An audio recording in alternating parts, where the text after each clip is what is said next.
There's no sound, right? I haven't started yet. Okay, thank you.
Welcome everyone to the 126th One Nation, One Planet, One Race for World Peace. It's Tuesday, July 14th, 2020. This is a broadcast of the Keshe Foundation Spaceship Institute Education Department and part of the public teachings in English. My name is Rick Crammond. I'm one of the hosts today, along with Peggy and Elizabeth. And of course, we are joined with the members of the Universal Council who will be directing today's workshop. All right, well, let's begin. Do we have a representative of the Universal Council who would like to begin? Good morning, and this is Azal, UC Farsi. So today we going to talk about we have global vision, and we are going to talk about two more vision today. And then we will talk about, each person can talk about what they see in their own way with that vision, because each of us has a vision about any of this mission, and is collectively that vision is going to come to flourish. So we will start with that, and then after that we continue with any discussion anybody has, any question anybody has, and then we take it from there. So I read this here: one nation, vision for global missions, one planet, one nation, one race. Through the beauty of the soul, of diversity of the long languages spoken on planet Earth, all souls are as equal and all as creators, as they are created in the image of the Creator.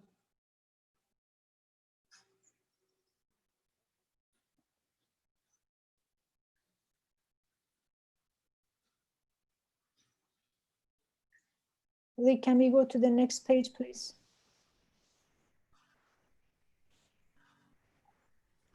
Global missions, visions. Every man's reality starts with a vision, and by these visions, man will step into one nation, one planet, one race, preparing mankind for the next step. Our global mission is to bring all the UC visions to reality, and it is each man's responsibility to contribute their part into the vision, which in turn, in totality, we'll go to that level in one go. Next slide, please. So these are the 5 pillars: soul, ethos, unity, service, and peace.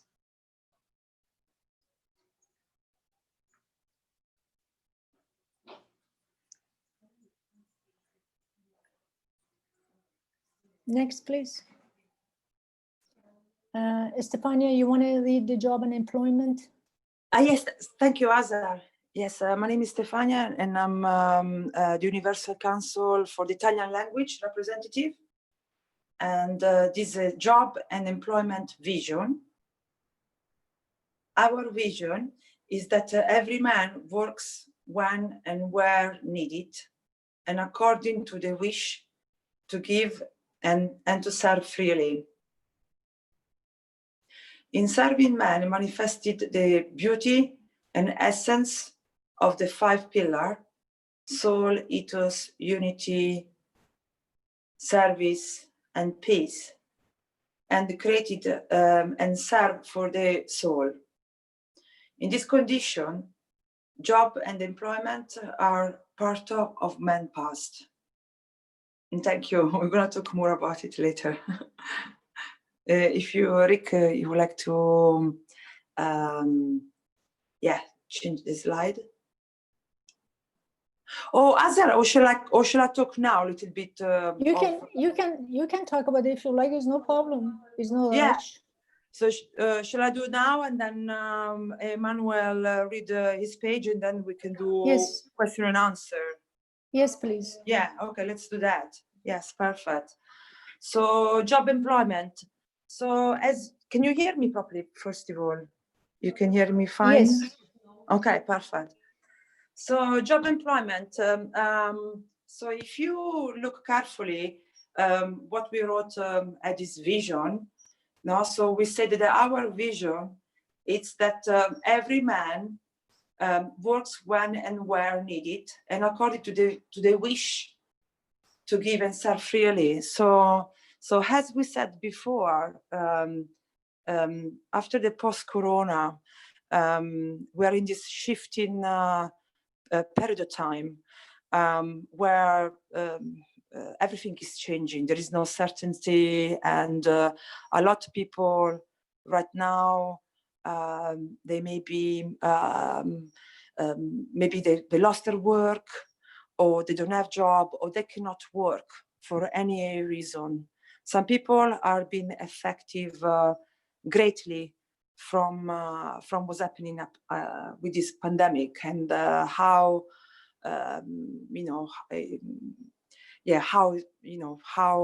this been affecting all of us. So some people that have been affected, and they are maybe at home, they cannot work for a reason, and maybe they do not have income, and so for some people it's very hard at the moment. So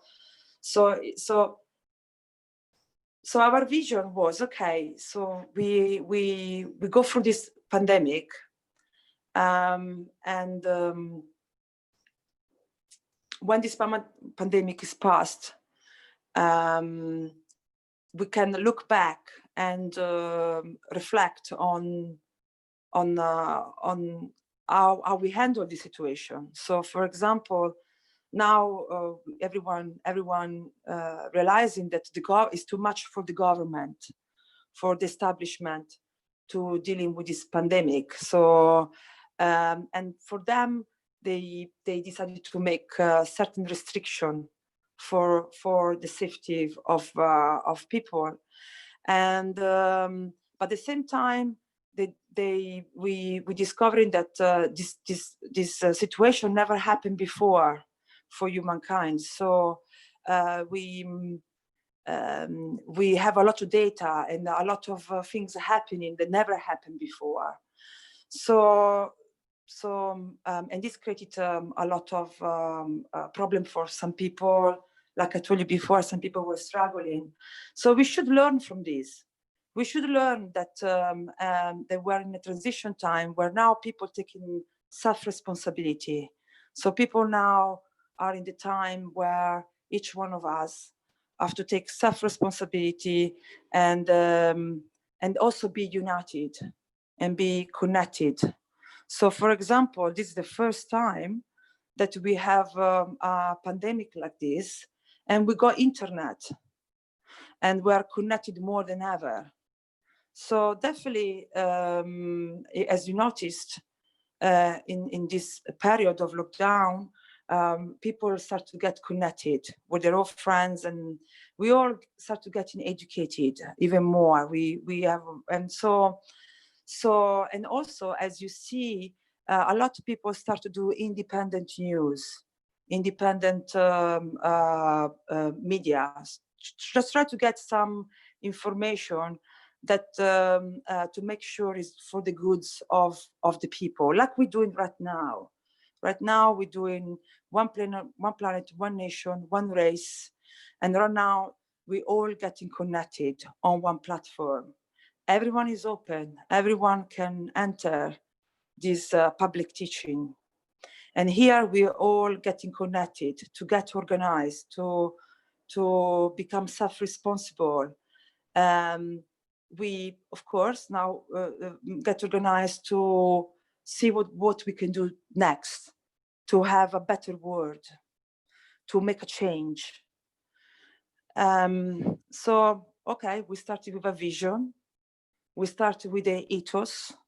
So, of course, if we want to make a change after the calling post-coronavirus, if we want to make a change, it's good to have a vision where we want to go.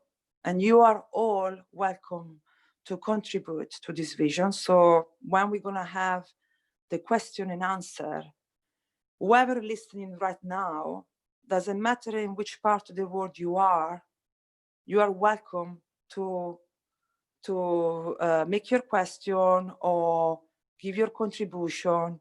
This platform is made for this. So as we said many times before, from the knowledge seekers or the person who just started to get to know the Keshe Foundation, and it's arrived to be present in this platform, we all equally we can contribute and give us our opinion, our idea, for put together the vision that we want to put together, and to work out the strategy to make the change to the new life, to the new to the new life. So for example, we as a universal community, universal council, the reason, as I said, we make this platform is to get strategy to make a better world. And has the government struggling and the hospital struggling, and no one knows what is right or wrong, like I said before, we decided to get together and to have self-responsibility. So of course, when you're working, when so many people working together, you want to have a ethos, you want to have a soul. We have all the 5 pillars that we said before: ethos, unity, service, peace, and working with the soul. So one of the solutions, I also personally thought about it regarding to the job employments, and this is something that came up in my mind after last Thursday public teaching, where there was a person, knowledge seeker, that he was from Switzerland, if I understood correctly. I don't know if you are here now, but if you're here now, yes. So it's a person who was in Thailand, and he was from Switzerland. This is what I understood. And he was making this swim pool, natural swim pool, and he was plasmatized. It is this brilliant idea to plasmatize the area, plasmatize the pool. After knowing that with the guns you can regenerate in the body, so he thought, okay, I'm gonna give support to society and make people safe and help them to regenerate for any problem or issue they maybe have. and they start to do these guns and make these guns in this pool. But he said it's a little bit hard to work with him because there is a lot of job to do. And from there I had this idea, because I am a knowledge seeker as well, where I know the plasma technology, I know through experience. As you know, I had the symptom of the coronavirus, so I cured myself with a 1 cup life and cup number 2, thanks to the support of the emergency team and Keshe and Mr. Keshe and Mrs. Keshe. They saved my life, I think. Thanks to them, I'm here. So I know the plasma technology, but I don't work, because my work has finished because I work on people, and I still have a rent, I still have expenses, and maybe I'm gonna be in trouble soon if I don't find a solution to this. And I thought, oh, this is great. This guy is in Thailand who has a place, and he already doing a lot with the plasma technology to support society for the good of all. And I'm in London. I got no job, still my rent coming up, all my expenses still here, and I'm just going down because financially, because I cannot support myself. So I was looking around to these these apps that already exist, where they putting together people. There is no money exchange. So, for example, they work very well with organic product farms. Sorry.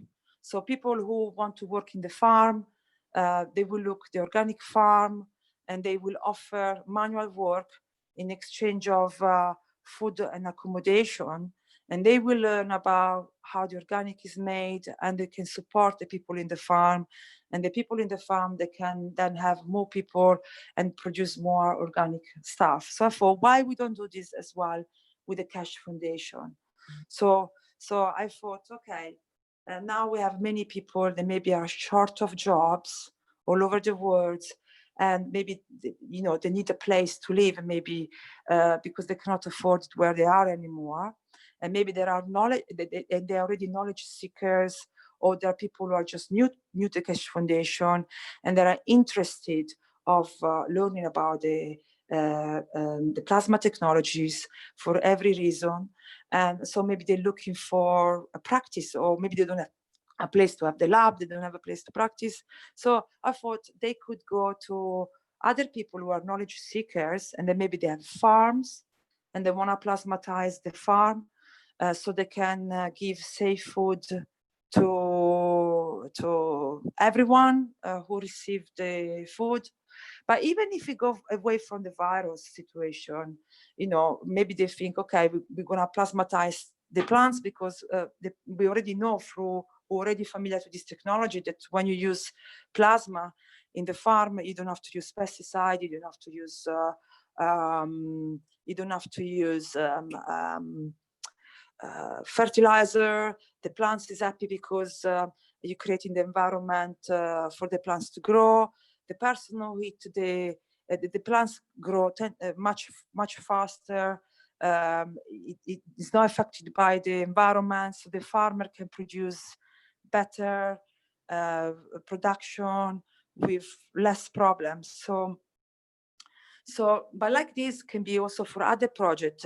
People can maybe people here, the listening here, are knowledge seekers who they have a space to start mass production of guns, but still they don't have the people to help them, because it needs a lot of work. So a lot of you maybe has projects or ideas with the plasma technology, on how integrate plasma technologies into society today to make this transition in the best way, so we can go to a better world now, so we can improve the way we live. As we know, plasma technology can be applied in every sector. So we can really make a change in a positive way worldwide. But of course, we have to work together and we have to unite our forces. So this is where the idea comes. So maybe there are some knowledge seekers here who have a project, but maybe they do not have the people, enough people to bring it forward. And others maybe have ideas, but they don't have the place to apply. So I thought to maybe a good idea to propose today was to, if you like it, to copy like these apps where the knowledge seekers, of course, is open, not just the knowledge seekers, is open to everyone in the world, but we can start it, where people will look for, there are some people who will look for other people to come and help. And other people will we're looking for people to have, where they can have food and accommodation, where, because we talked in the past, we have to make people in such a position where they don't struggle. And this, I think, is the step number one, to make sure that we can give to people shelter and food. Then, of course, when we all gonna learn more and more and spread the knowledge faster and faster, we already know that we don't need to eat.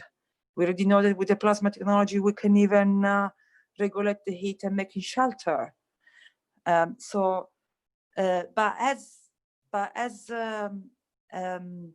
of course, so we in one way we know that with the plasma technology we can create everything we need, and we did one cup number 1 and cup number 2, we have everything we need, and then cup number 3 with the cup of man, we got everything we need for set humankind free, and that is the vision, that is the goal, that is where we're going. Now we have some situation where some people right now they're struggling, and right now they need the food, they need the shelter. Also right now we need to spread as fast as we can the plasma technology, to spread as fast as we can. So people who already have the shelter, already have the food, already have the plasma, they maybe need people. Yeah, so I know that I'm repeating a lot myself, but I just want to, I thought this is a solution for this vision, for job and employment. And then once that people who need shelter and food are sorted, because they will have shelter and food by going and help, to on different projects of the plasma technology to make more plasma for whatever, for food, for electricity, for hospital, for whatever sector is needed. In this way, we sort out 2 problems. We sorted out the food and accommodation for who doesn't have it, and we sorted out the free volunteering work, because a lot of people, they maybe want to volunteer, but they have to survive. So, and we sorted out whoever of you want to give volunteer in any area expertise, and in such a way that we can work all together and exchange knowledge and progress faster. Now, I think this could be a solution for that too. And I see this as, for me, can be the perfect first step to make sure that people are out to struggle, and then spread the knowledge faster, because also there is the advantage of that. Let's say I'm in London, and this person in Thailand needs someone to help with the pool. I'm happy to gather in the money for the ticket and going to help this person in Thailand to make more ganses and spread more, even to create this dome. But the moment I'm in Thailand, I'm learning what he does, he will learn what I'm doing. So there is also this exchange of information, this exchange of skills. And definitely I think we're gonna feel more united. Because I think the needs now is to be focused, be connected, be united. And you know, supporting each other, spreading love. So on the workshop of last time of Mr. Keshe, the bottom line for me was also go back to fall in love, just spread love, you know? So love is a field, love is the answer, love is, so I think this idea, I think, works well with everything. So I'm gonna now be quiet now, and I will let Rick to, actually to finish off, I want to finish off this point of, so job and employment will be part of the past. Yeah, why? Because once we got shelter and food sorted, so people are not struggling for food and not struggling for shelter. And we all working together to spread and develop the plasma technology to the following steps. Then we get together scientists all over the world, judges, or every one of us get together to share the skills to make sure that this technology is spread in the best way for the best of all. Of course, that then the job employment will be part of the past. That will be the natural step that will happen, because once the plasma technology is incremented everywhere, you got the dome of peace. Once you got the dome of peace, you know, you're changing the fields of the whole world, and you're creating condition where as we said, knowledge, you don't gain knowledge from the books. You gain knowledge from the magnetic fields in the environment. As you see, a lot of monks, they spend all time meditating, and how they gain knowledge by elevating their soul, elevating their body, or elevating their life. So if we manage to get united and spread the plasma technology even faster and spread this knowledge between us, we naturally will get more elevated. And as we get more elevated, then will be very easy to implement even further the plasma technology and going to the universal community. So that's why I think also another point that Mr. Keshe made on Thursday was, now is the time to go into space, really go into working into space technology. But before to do that, we have to sort it out, the mess that we created, or the Mehran we created up to now. And then, and I already said how we're gonna do, by being united, by being, you know, giving support to each other, by spreading love and all these things. And then naturally we're gonna move into space technology, and we're not gonna need any, literally each man will be freed from any slaveries. So that's why we're not gonna need any more to work. And we're gonna be more into the because when you elevate your soul, nothing has changed. You're just gonna direct your physical life from the soul. So it means ethos, mean the 5 pillar, mean spreading love, you know. So this what we actually doing. We're changing the driving seat from the driving seat there is now, that is too physical, and it makes us keep in struggle. And in humankind up to now, we just struggle and wars and conflict. So now we're just trying to make this switch where if we direct our life from the soul, our physical life from the soul, then it means we can all live in harmony. That's why the vision of peace, world peace. And as we live more in harmony, then we set each other free. No one need to work. We're just gonna work, do the things we think we're here for, and we love to do, and we're just gonna spread knowledge and grow even higher and higher. So that's why I think the condition of employment will be part of the past. A lot of struggle will be part of the past. As Mr. Keshe said, no need to suffer. Life is no need to suffer, but it needs to be enjoyed. But we need to now do the action steps.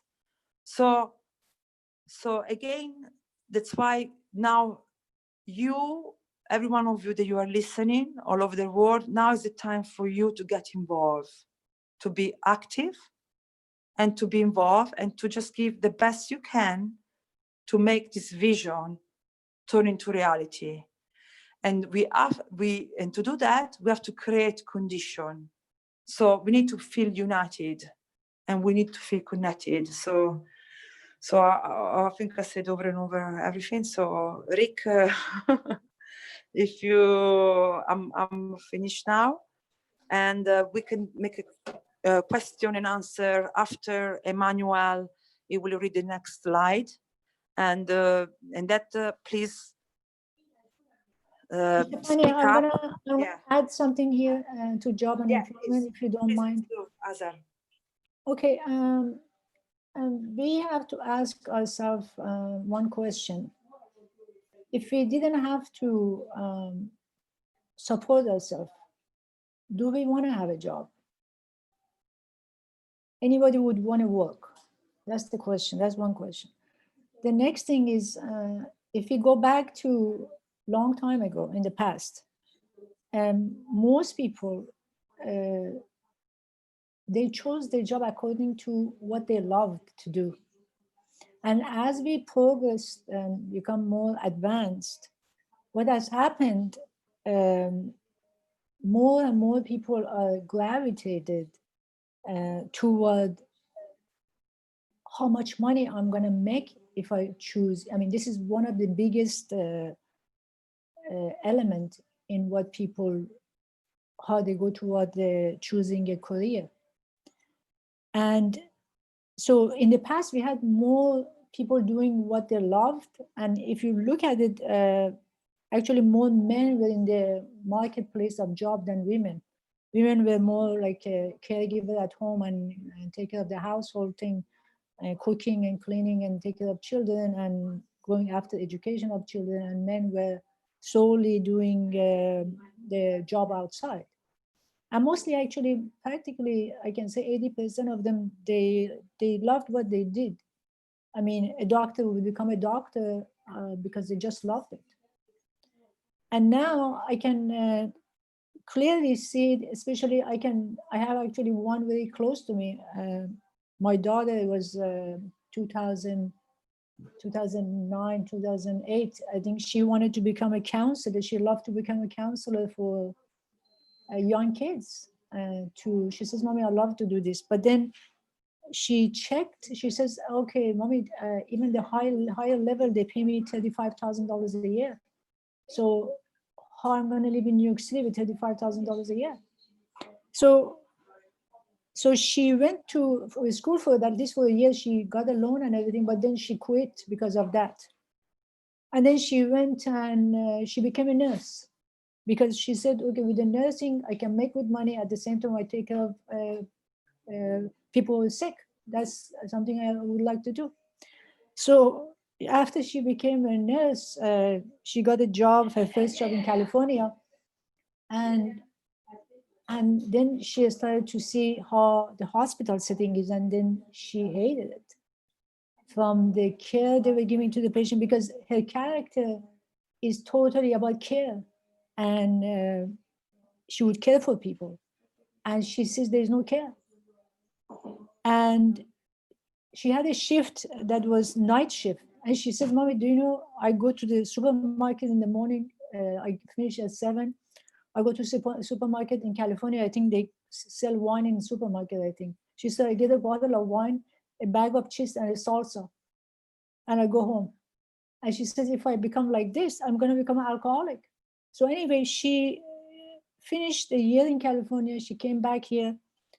And she got the job in Sloan Kettering. They created a new cancer center, which is very upscale for richer people. She got a job there. Then it was the same thing, even though it was upscale. She said, I have actually in one situation, she had to answer the doctor back. And then everybody was shocked that how she answered the doctor back, because the doctors come and they're big shots there and they do things. And she says, we are not the slave. And sometimes she had to run 12 floors up and down to get medication for the patient because the medication is not on time, because she wanted to do her job correctly. And one day she came home and she said, I just bagged my first body and I'm quitting. I said, okay, so what are you going to do? She says, I'm going to become a nurse in a school. Then I'm going to deal with little kids. There's nobody dying. I don't have to deal with all those nonsense in the hospital. Nobody cares about anybody. It's all about who is the boss, and we do all the work and they don't even give us a lunch. And frankly, what she did, she went to the hospital she was working, because sometimes they don't get even lunch. So she made a proposal to the director of the hospital. Look, the day I have off, the day the nurses have off, I come 1 hour to the hospital. I take over that nurse that is working, and that nurse can go for 1 hour lunch, and we're willing to do that. The days that 5 hours are off, we come on that day, we work for 1 hour for those nurses, so the nurses can go for lunch. They didn't accept it. And she says, so what is wrong with this picture? What is it that we offer help, but we don't accept it? So if we look at these things, all our jobs has become something, and actually most of the diseases has a combination of all the jobs we're doing and everything else combined together. So now we have to think about, so what are the jobs in the future is going to be? Like right now, even with COVID-19, actually a lot of people are happy they're home, especially in USA. They get almost $1,000 a week. So a lot of people don't want to even go to work. And this $1,000 a week is almost finishing end of July. So you question yourself, so if you don't want to work, but is it really they don't want to work? No, they don't want to work because they don't like what they do. And that's all about this. So what we need to create in the future, the beauty of it is going to be, we will do what we love to do. And then we contribute to whatever the society needs are. It doesn't matter who we are. So everybody's beauty will come out. If I love to care for a patient and I love to do my job and I do it with the care, and somebody like my daughter would love to go become a counselor for kids, she would do it with the total care, total support. And she's not going to worry about where I'm going to live, what I'm going to eat, and all this is going to disappear. This is something we have to think about, and everybody should think about how are we going to bring this. And in reality, supporting the whole community is not going to take that much of a time of our time. Like, what is the essential thing we need to do for society? And if we put everything on the right track, I mean, everything, when you look at everything in a society, everything is broken down. In a way, we're living in a really broken down planet. And then because the only really element in people's life has become money and how can I support myself? That's the only thing is. And if you look at, and the funniest thing is this, if you look at the rich person that has 5 buildings, collect about 350 rent from 350 apartments, and neglecting those apartments that the tenant lives in and not restoring them, that person at the end is going to die and leave. Why that person could have used the money that gets from it, rebuilding the building, collecting the building, giving the tenants the best apartment they can live in. Actually, that's called serving. All you need a place to sleep and a food to eat, and that's all you need. But this notion of wealth has blinded the man in a way. They just don't know how beautiful it is when if you own 5 buildings and collect it in the most beautiful way and then give it to people to live in it and enjoy it. Don't you get pleasure out of this? I would. So the whole notion of job and employment, for that reason, is going to totally change in the future. And with coronavirus that has happened, this is actually the process of it is already started. A lot of people are not going back to the jobs they had. They're thinking twice about what is my next step is. A lot of young people I know in New York City, they're just leaving New York. They're going to other places. Even they're going to places that, for example, when I look at, because I travel extensively to Peru, one of the biggest things that has happened in other places like Peru or Colombia in South America, because, you know, I travel to places that they have agricultures, and in Amazon, they have tribes. A lot of young people, because they got attracted with all the stuff they see on TV, what the city has, they leave their tribes or they left their villages that they do agriculture and they move to the city. And you will see in Peru, when you go to different, I've been to all of the cities all around the Peru, and you will see these people really don't have manpower to do all the agriculture. They become shorthanded because people live the work they did, and for centuries they were handed out from parents to children, they did it. Suddenly they all leave because they can go to the city and live in these apartments, and they do jobs that they don't know what even it is. They don't have any skills because they just want to be part of the city crowd and do what they see on TV, not necessarily something they love to do. So the whole thing is changing, become crowded cities. Nobody likes what they do. And at the same time, people have no food certain places and they have to bring food from other, actually the food has become like commercialized in mass production. Then local farms used to do the cultivation, bring it to town, and people used it. And actually we've been abused by the same system as well too. So if you look at every aspect of our life, there's a crack in it, a big crack in it. It's not only a small. And this is only one of them. And thank you for listening. Emmanuel, is your time next. Okay, thank you. Can I add something, please, to the job and employment? Okay, regarding job and employment, Keshe Foundation has been working to create jobs. Last year, it made conferences for governments and officials, and Keshe Foundation offered the governments to invest. The foundation will invest in their country about $100 million to build industrial zones. So it's up to the governments or the people to push the governments to take this opportunity. So there's this opportunity for nations, so that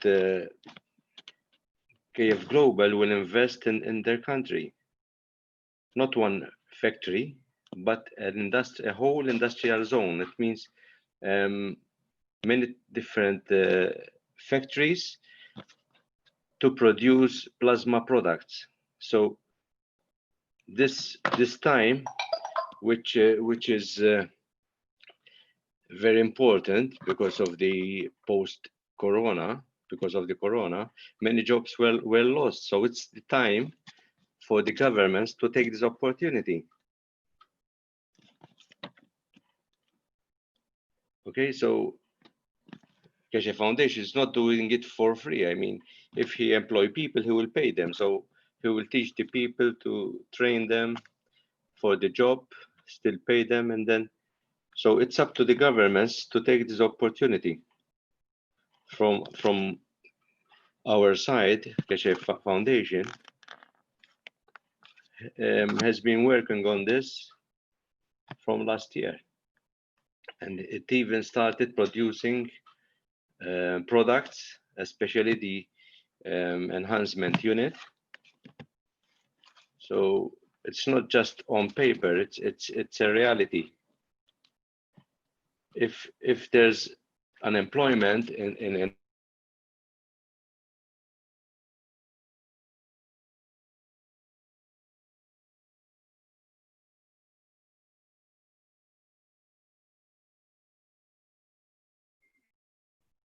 Emmanuel, I think we lost you. I mean, I cannot hear you.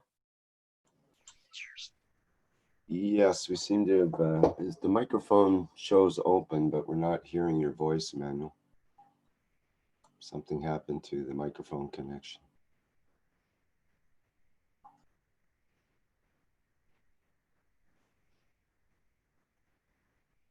Still not able to hear you, Emmanuel.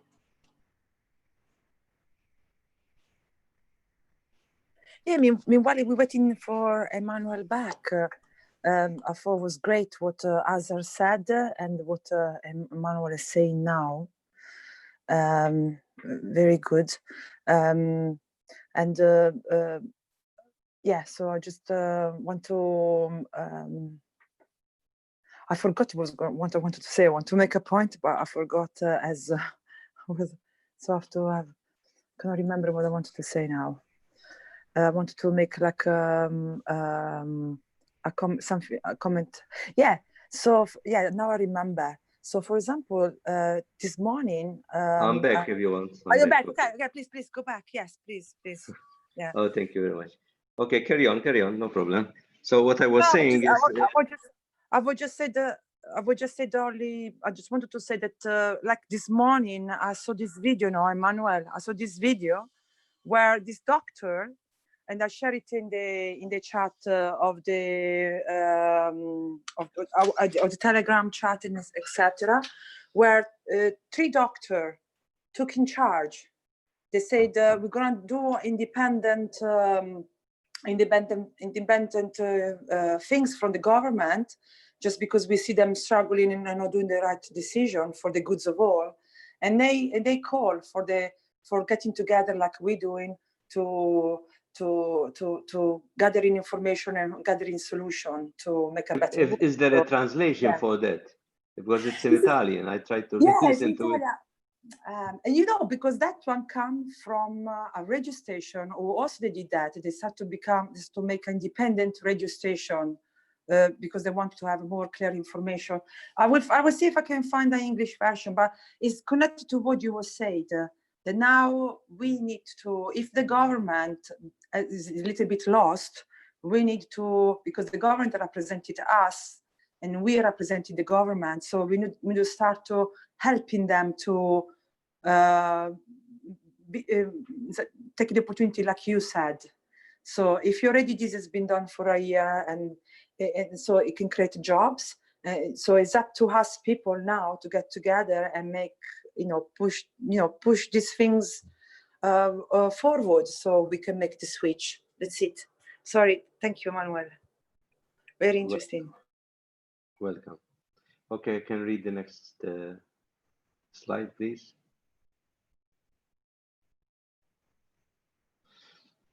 Justice and equality. Vision. Our vision is equality of all souls as they give and take according to their needs. Using the 5 universal council pillars, soul, ethos, unity, service, and peace, as our guidelines for men's conduct, we create conditions for justice, equality, and peace for all beings in the universe and beyond. The word justice and equality no longer hold any position in men's vocabulary. when all souls radiate in harmony with the Creator and the universe. Living by good thoughts, good words, and good deeds, justice and equality are guiding pillars of man's conduct. Next slide, please.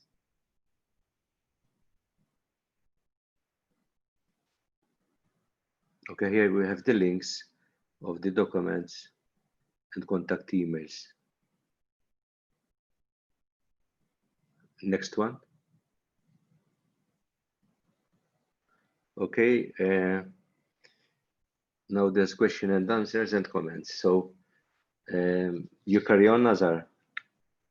You know, with Dr. Nazar. yes, with the. Thank you. Thank you, Emmanuel. With the justice and equality, when you look at it, when you go to law school, you know, if you go to the library and look at the section for law and all the justice and the schooling we do for it, all that is a huge section of the library is placed for this justice and equality and then law and how we, and then the saddest thing is we enforce everything. And then when you look at every single book man has written about justice, and every organization we created, you know, even if you look at, when I look at even the United States, when you look at the number of buildings that exist to go to court, to do this, to that, these are all created because of only one thing. The man cannot have good thoughts, good words, and good deeds. Once the man become that all of us have good thoughts, good words, and good deeds, every single book that we have written about justice and equality, you can shred it and put it in a garbage can. As simple as that. Because there is no need. You don't need, because when you do the right thing, do you have dispute with anybody? When you allow people who they are, when you respect their rights, when you don't want to cheat, when you don't want to lie, when you don't want to steal, do you need to go to court? None of that really is going to work for us anymore. And actually, when we look at this, actually, when I look at the beauty that we're going to have on this planet, when you look at job and employment, when you look at justice and equality, it looks like a clutter. Imagine you live in a cluttered house that holding all this stuff around you, and suddenly you decide to clean up and get rid of everything. And then what do you see? All you see is beauty. All you see is respect. I mean, your relationship with people becomes so amazing that you just, I mean, you cannot even fathom that's what you're going to experience.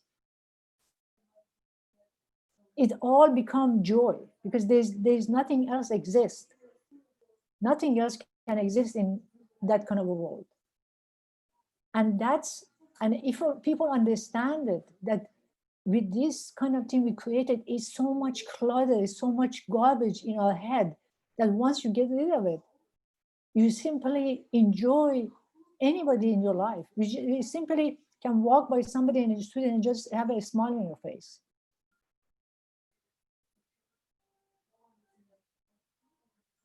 Because when you look at it, our perception of life, each of us have these thoughts constantly going and going and going.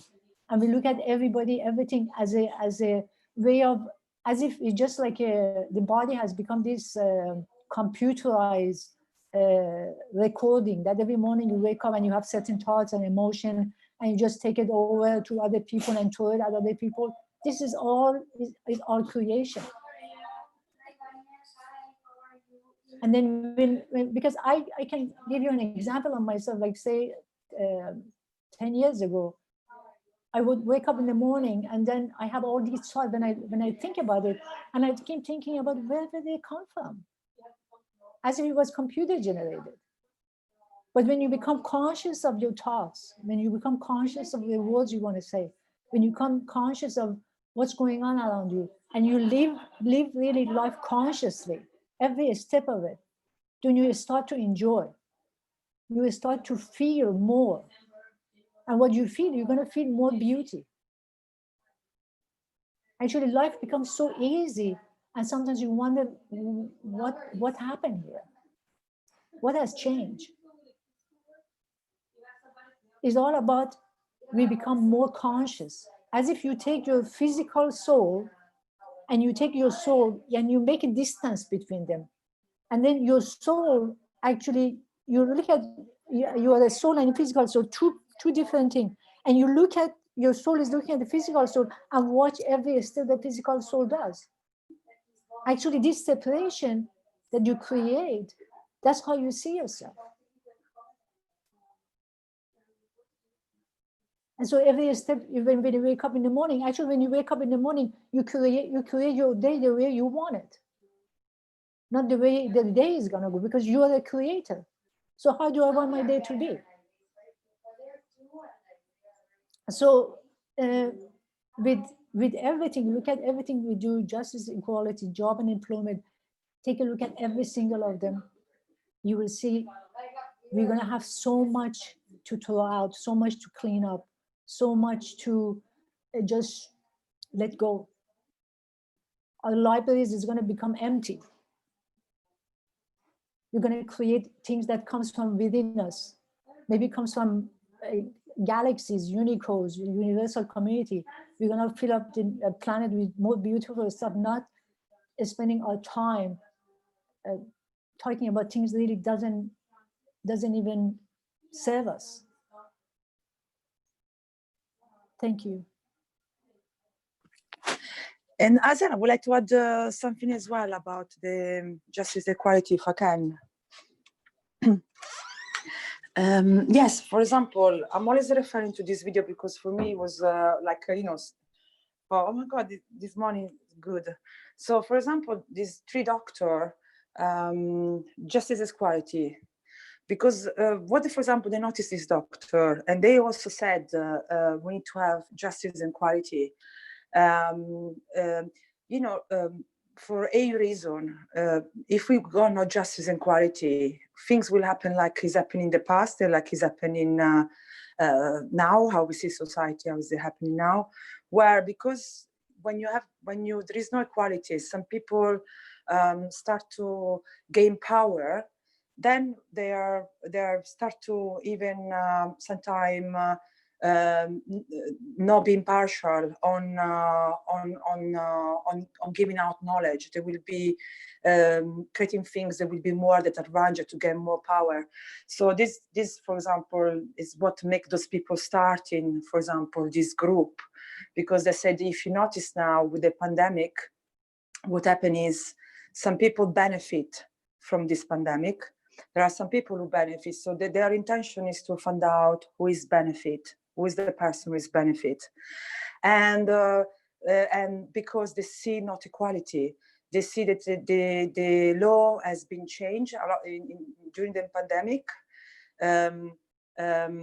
They noticed a lot of rules and laws are being changed in a drastic way. But they noticed also it's not for the goods of all. So they noticed that it's not equal. There is something there where there is no equality and there is no justice. So that's why justice equality is very important if we want to go into the next step. Because we have to be everyone equal, because it doesn't have to be like someone start to have control news. And then instead to be news that become propaganda. Or people start to be maybe fearly to talk. For example, I send the letter, the open letter to the government, to a friend of mine who knows people in politics. And he warned me, said to me, people in power, they never want to do this. They were never gonna want to do this. Of course, because there is no equality and there is no justice. So we need to bring back those things that are very essential to step to the next level. So it's very essential that we start to really work on the fact that we are all equal. There is no higher, no lower. We're here to serve. We're here to, you know, help each other. So have to be, you know, we start to see the importance, how is important to have a vision for your own good and for the good of all. Because the old problematic it's happening now in this pandemic, all this problematic, the people are confused. There is not, people don't know what is true, what is wrong, what is false. There is no transparency, all because of lacking of equality and justice. Once you got quality, once you got justice, people will be more clear, will be more transparent, because when you work for the benefit of all, not just for your own pockets, you know, the way you working or you acting is completely different. Of course, this have to start at the personal level. So, for example, in my case, in this pandemic, it really underlined things I did, think maybe I should do, I didn't do, or, you know, like each one of us, I mean, you know, maybe I should have done stuff I didn't do. And now in the pandemic, all these things I didn't do, they come up, they underline, you know, and you know, so definitely have to start at the individual level, because you cannot steal from your own self, and so you have to be equal and to your own self first as well. So here we got the physical soul and the soul. So you have to be equal. These two energy have to be equal, and that is what is peace. Peace in the world means equality, means balance of the fields. Yes, so I just wanted to add this. That's why, for me, justice and equality are very important.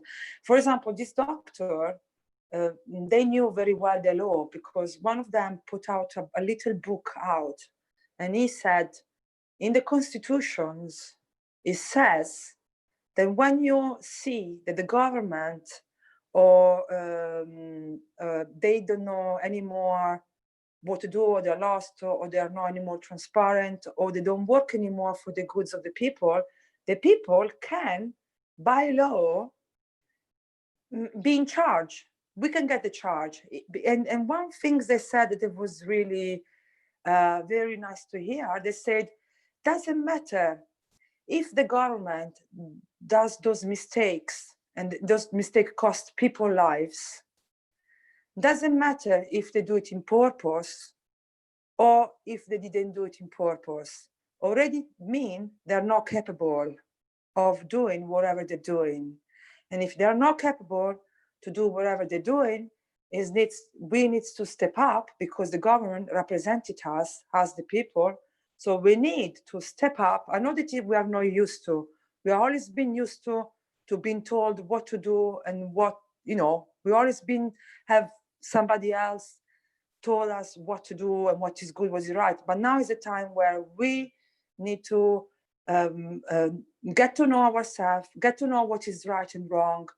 That's why the 5 pillars, and stood up for what he thinks is going line with our soul or our person, and stood up. And if we see that somebody else higher, like the government, that is in charge, cannot do the job, cannot deliver for one reason or other, doesn't matter if you do it in purpose or if they do it because they don't know, the reality is they don't know, they cannot work for the goods of all. So we have to remind them. We have to go in there and say, okay, if you cannot resolve this problem, or if you cannot find solution for this problem where you consider the goods of all, we're gonna get in charge. We're gonna get together, all of us, and find solution. And this, for example, what we did with the open letter, we found solution, we proposed to the government now look in this letter. Different president has already have this letter on their table, like we know with Mr. Trump. Mr. Trump, we know from last Thursday that he received on his desk the solution to this pandemic, to solution to the pollution of the environment. Any solution to the humankind is already been found and is already been proposed to the government.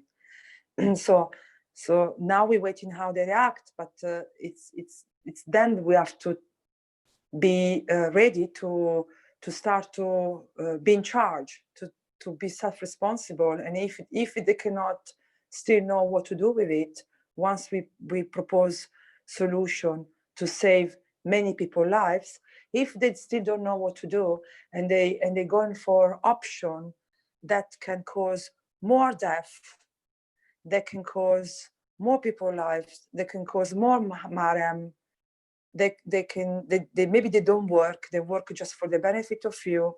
It's then that we have to get together and deliver alternative solution and take in charge, or show them the way.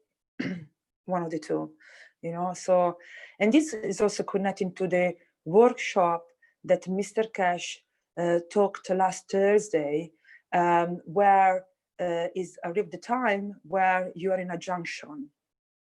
The time is now where you're in a junction and you have to take the right or the left road. You got two roads, you have to choose which road you go in. So one road is the road of where the humankind is gonna step up and live in harmony, and no any more suffering, no any more war, no any more things harmful, not just the human but the environment and the plants. Start to really live in harmony. Or is there other road where we continues as we keeping continues up to now, have people in charge to tell us what to do, and not that I've got something wrong with that.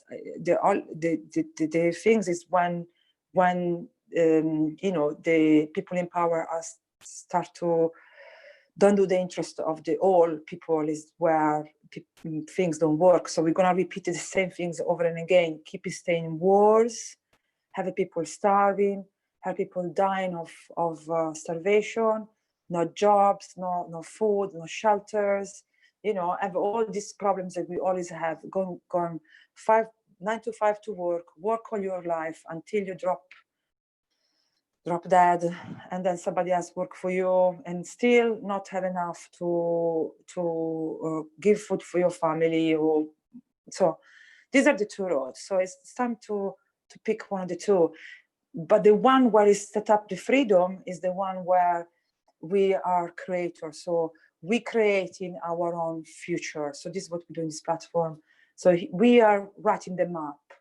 Like, are you a map writer or you are a map reader? So yeah, so just finish with this. I'm sorry.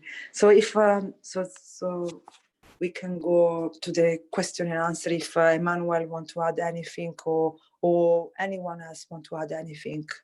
Please do, Azar, please do. Thank you. What I can add is that not only the foundation global offered to make industrial zones, but it already has in containers the factory. Manuel can barely hear you there. Wait a minute, sorry. Thank you. Can you hear me like this, please? Hello? Ah, yes, much better. Oh, thank you. I said, thank you. I said, not only KF Global offered to make industrial zones, but it already has the factories in knockdown in containers ready to be shipped as soon as the government agrees to make the industrial zones. They have the money ready, they have the setup ready, you know, everything is ready. So it's up to the governments to decide to accept the technology and the jobs. Thank you very much.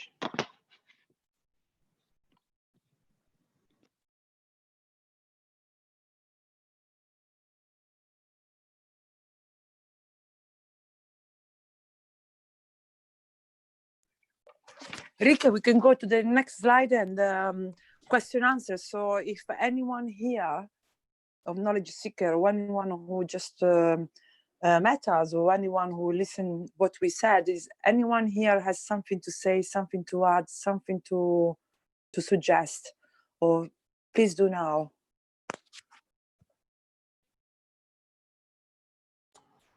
We did have one suggestion from the YouTube regarding this page, the links to the documents. They wanted to have this, they suggested that it be posted somewhere or published or linked so that people can copy, click on the links in order to get to them. Is this available on one of the UC pages, I wonder? Or can it be posted to one of the UC pages or into maybe the KF Wikipedia even? I think we can put it in one of the UC pages. We can put in a lot of the Telegram. We have like the world one and then the one called One Life. We can add to it. Yeah, it should be a public document, I believe. So it'd be good to have it on the Public Universal Council website, I think. Okay, well, that's a good suggestion, and perhaps somebody from the Universal Council can follow up on that. I will follow up on it with most faculty because they have more access to what to post or what not. So I will talk to them. Okay, very good. Rick? Hi, John. Hello, how are you? This list of the UC members, it's not up to date, is it? There are several changes there.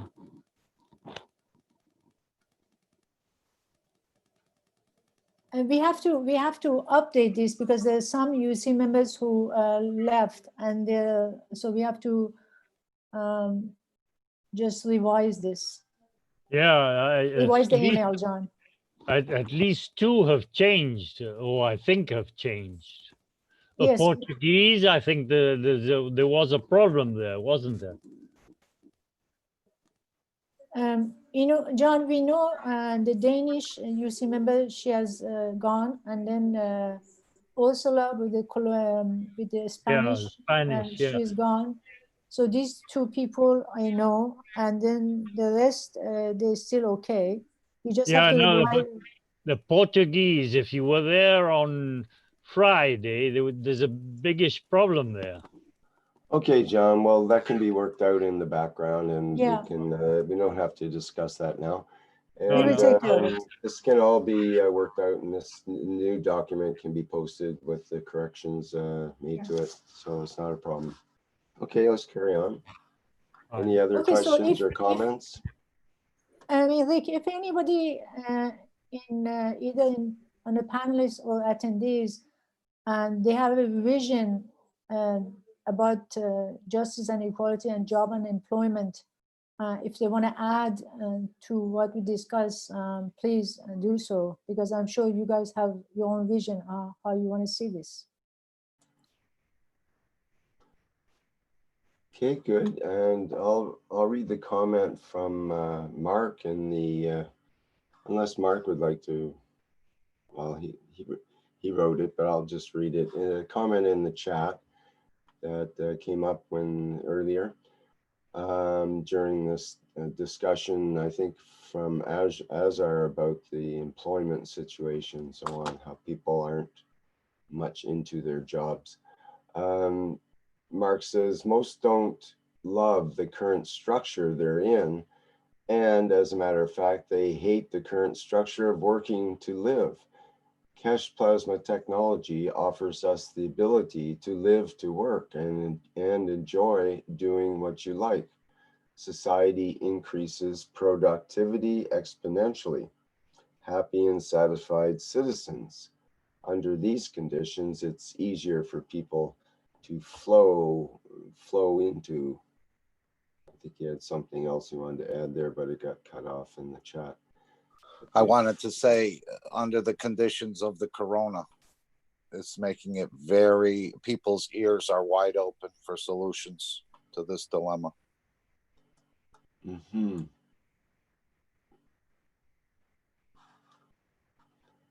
Okay, thank you for that comment, Mark. And I think Azar put it quite succinctly with her daughter. Diane says in the chat, I think we need to learn to govern ourselves. We need to learn to govern ourselves together.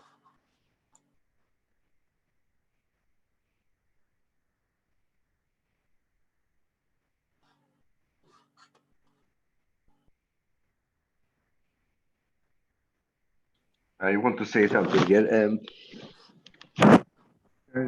When we say govern, it doesn't mean we're going to take over. Hello? We can't hear you. Hello, it's okay like this? Yeah. Yeah. Okay, let me check the volume, please. Okay. When we say we govern, it doesn't mean we are going to take over the government. It means we are going to help the government. So, if somebody thinks that we're going to take over the government, it's not the case, because we are here to help the government, to give them information about the technology, teach the technology. Okay, so this gentleman who wrote this, okay, to make it clear that we are not here to govern. We are here to help the government. Thank you. That's where, Emmanuel, we go back to equality. Equality, so, you know, the division will be, will be no one higher and lower, so we're equally, and like you said, we're here to support. So if the government, they don't know what to do, we could give them support with solution, like we done with the open letter. But if here there is, you know, also this platform is also to gather in also know about different problematic that everyone has at the moment and find a solution. So any one of you is also free to, you know, tell us their situation, where they are, and which are the major problematic there are where they are, because this is how answer to this person that he just said we are all learning now. So it's a new, like I said, this pandemic in this way never happened before.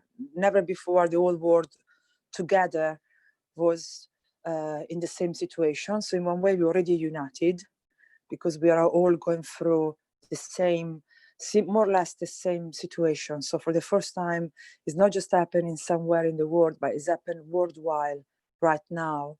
So we're already united. We're already, so now with this platform, for example, we start to kind of working together. That's why we're asking you this question and answer. We're asking you, which is your opinion? Without, you don't have to be nervous or shy. Just speak.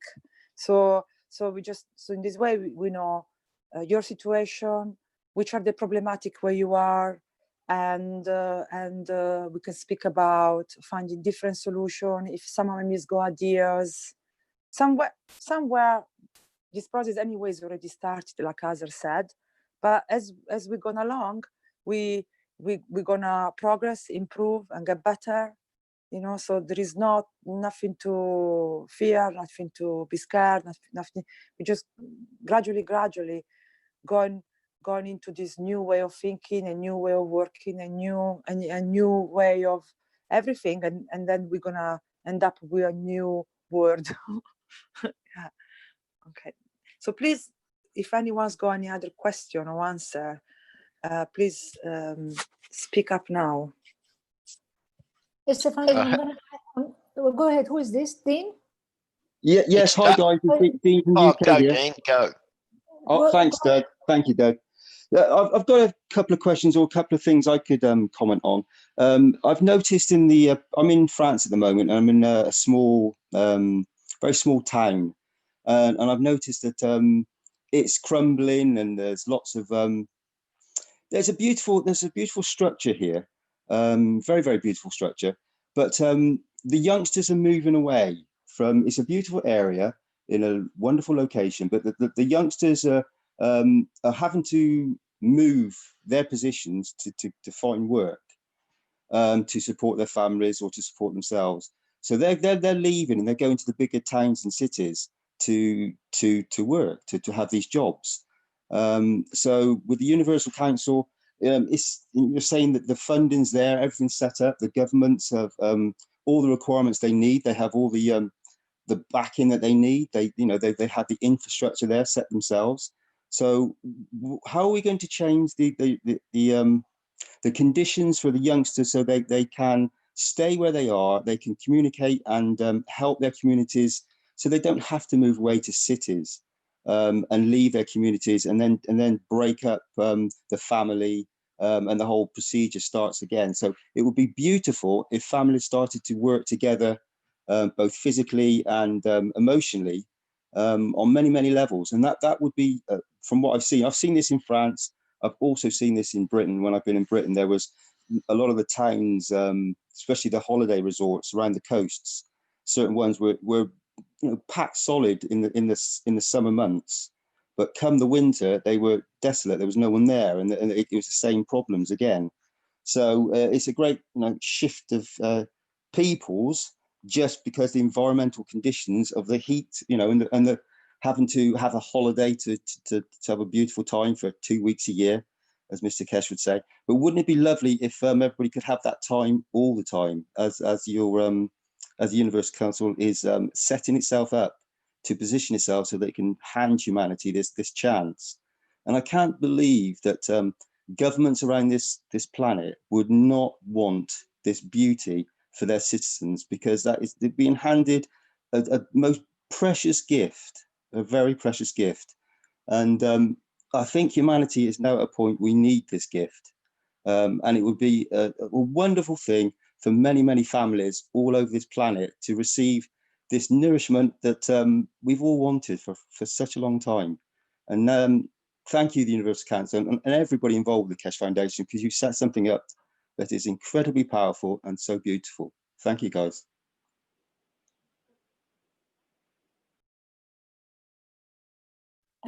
Okay, I'm just going to add something here. You see, I've been living here since 1984 in USA, and often I go back to Iran to visit my parents. So one of the things I can see as a whole picture. You see, if you look at media, TV, radio, right now that's why we have a hard time to get this publication or a message to any of the TV station or any newspaper, because practically they're owned by the same group. So when I look at the whole system, you see Iran has been separated from the rest of the world for a long time, since 1978 when the revolution happened. So I've been here and I go back and forth. When I see, when I go there, when I see how people act and behave, it's such a huge difference. And that you don't, actually my daughter, for the first time when she went there, she was shocked. When she was 21 years old, she went back for the first time for a month. When she came back, she says to me, she asked me, "Mommy, why did you move here?" I said, "Why?" And she said, because people over there care, but nobody cares here.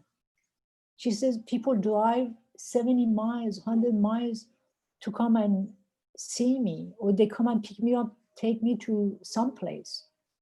I mean, who does this? Or certain things, behavior she saw, she says, nobody does it here. And what you see here, if you look at the whole world is connected because Iran was separate.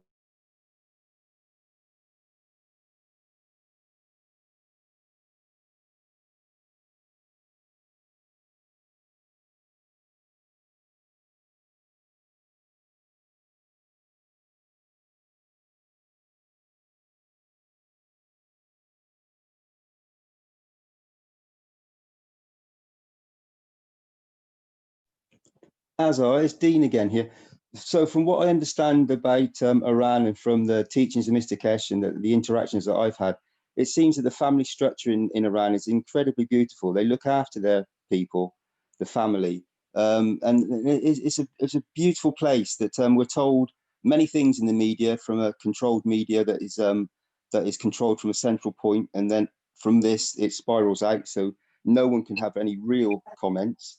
So it would be lovely for the truth to come out that Iran is actually a very beautiful place with very beautiful people, as there is in many places in the world, as there is in many places. But it would be nice if this was recognised now that the true beauty of these people, and they deserve this recognition all over the planet for what they're trying to do with peace for humanity and helping many people. So that would be a wonderful thing to be known.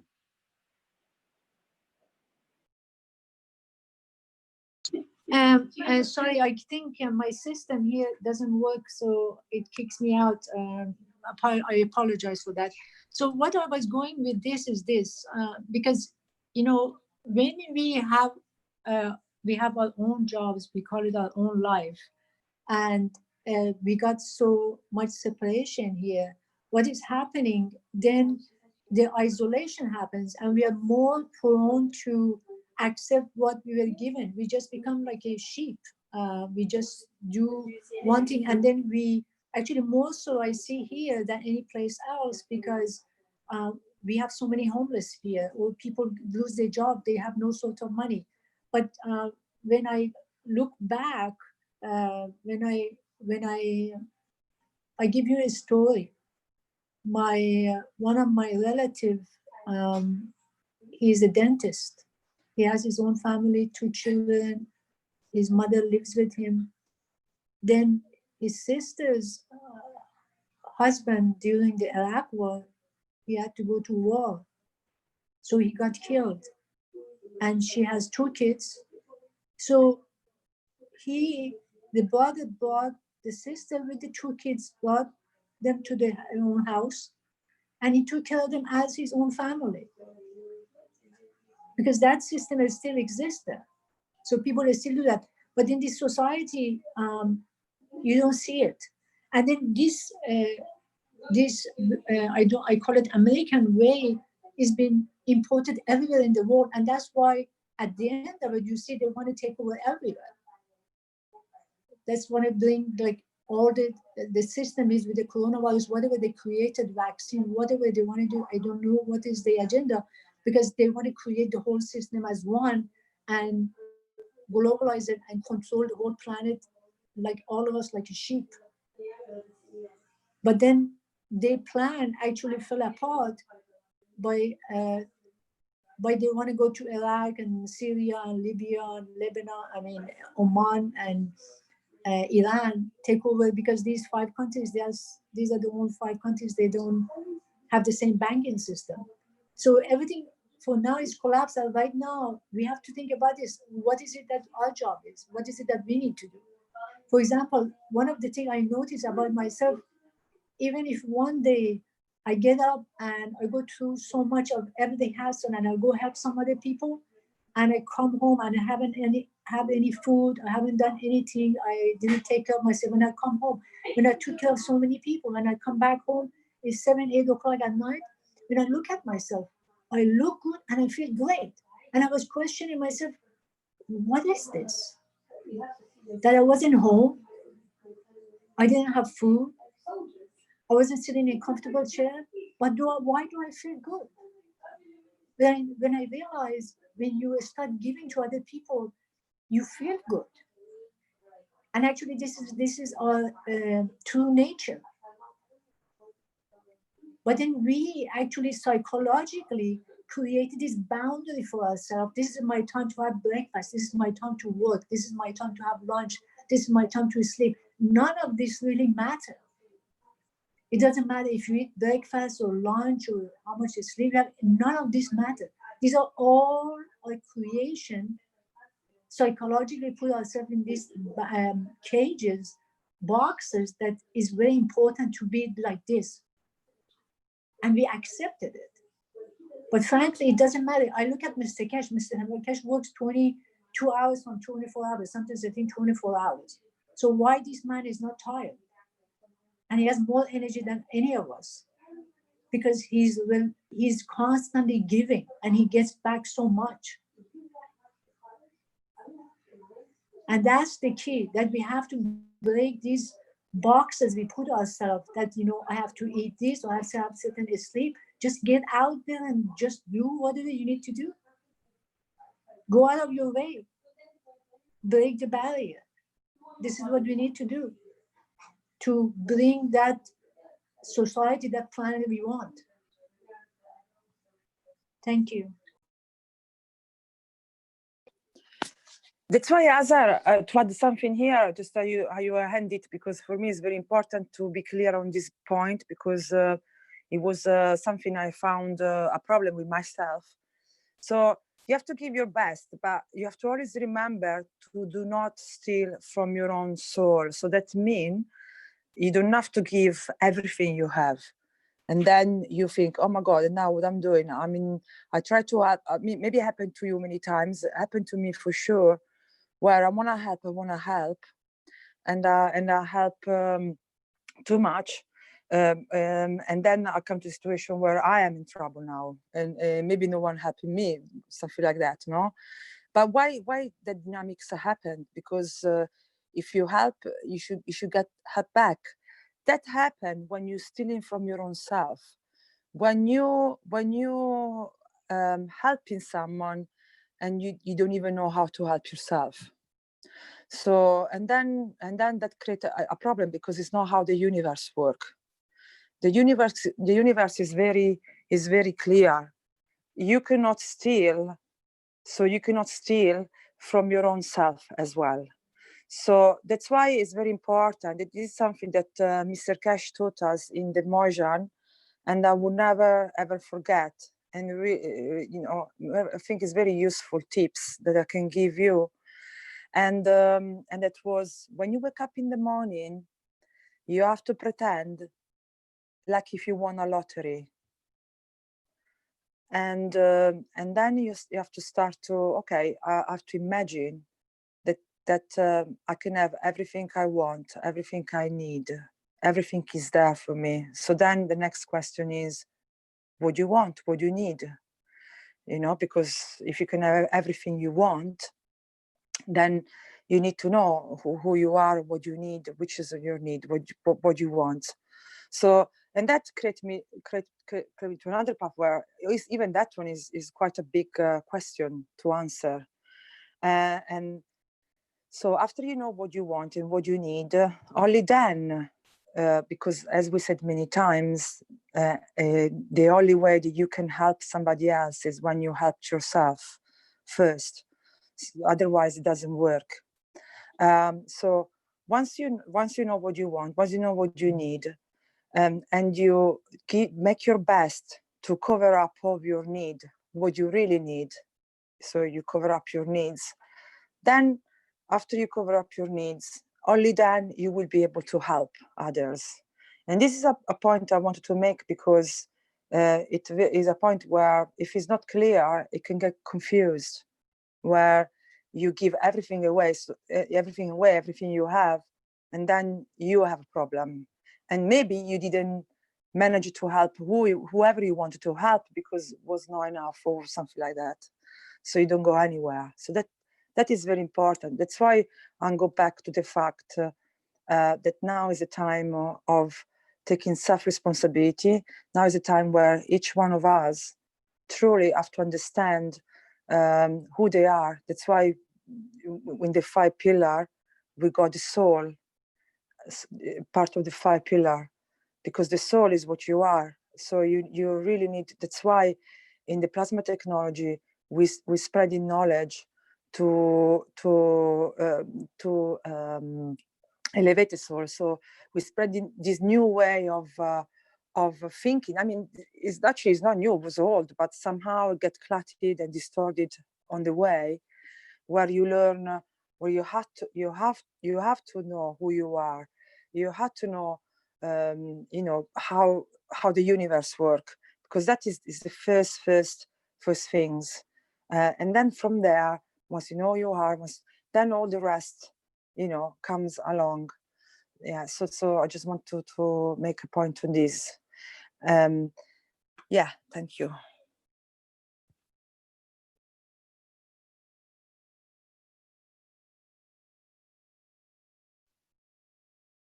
Hello, everyone. It's Doug here in Australia, and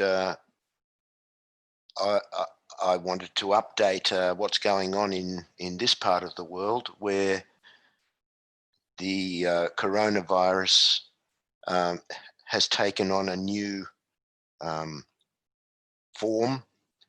And although in the first stage, the government and the people followed procedures, and it seemed like everything was under control, but now it's not under control again, and even more so. And I think, as far as what I myself or others can do, is simply provide that the information that we have of our gift that Mr. Keshe has given us to as many people and places as we can. And I have been busy sending the open letter from the Universal Council and composing my own communications, my own letters. And sometimes there is a glimmer of response. Sometimes it looks quite positive, but for the most part, it seems it falls on deaf ears or whatever. There is no real response. But as this pandemic develops, that's what will drive people in the government and so on into action. I think we just have to be positive that we have the answer, the solution. We have this beautiful gift, and we just keep giving it out. We do it in various ways. We spray every Sunday. You know, we do our bit. And we continue to do that, and not really be concerned if we don't get the response back that we think we should get, because in a matter of what will be probably moments, really, in the great scheme of things, the people in authority will have to, for their own survival, because this pandemic now is affecting governments personally. People are you know, they're not immune, and that is the gist. That it's strange, but that's the good side of this little virus. It's forcing, as it cranks itself up, that gives everyone no choice. They have to take the gift that's been given. So, you know, that's my my observation and feeling from where I am, and I will continue to just send out the gift in whatever way, shape, and form, and work with other people within the Keshe Foundation here. And we will, you know, it may seem we're very small and we're insignificant, but we will do what we do. And you know, the rest will actually take care of itself. That's what I feel anyway. And I won't say any more, but that's the update from down here. Thank you. So Doug, so for example, no, so if we start from here, no, and so you send a letter, you let know the letter. Did you tried also to get it spread through radio station and TV station? No, I haven't involved the media. I think at this time anyway, the media's hands are tied, and you know, I've just been concentrating on the governments at various levels. We have federal, state, and territory governments. I've been sending to the Indigenous communities as I find their information on the web. I will email the open letter and universities, vice chancellors, you know, just pumping out as many as I can. And sometimes a response, just maybe just an automatic response, but it does acknowledge the receipt of the open letter. Now, what happens with that? Like with President Trump, you know, things may sit on their desk and they may go no for various reasons. I'm not going to do anything with that. You know, it's out of it's not on my my radar. I'm doing what I'm doing. But as this this pandemic develops, eventually it gets to the point where they must do something.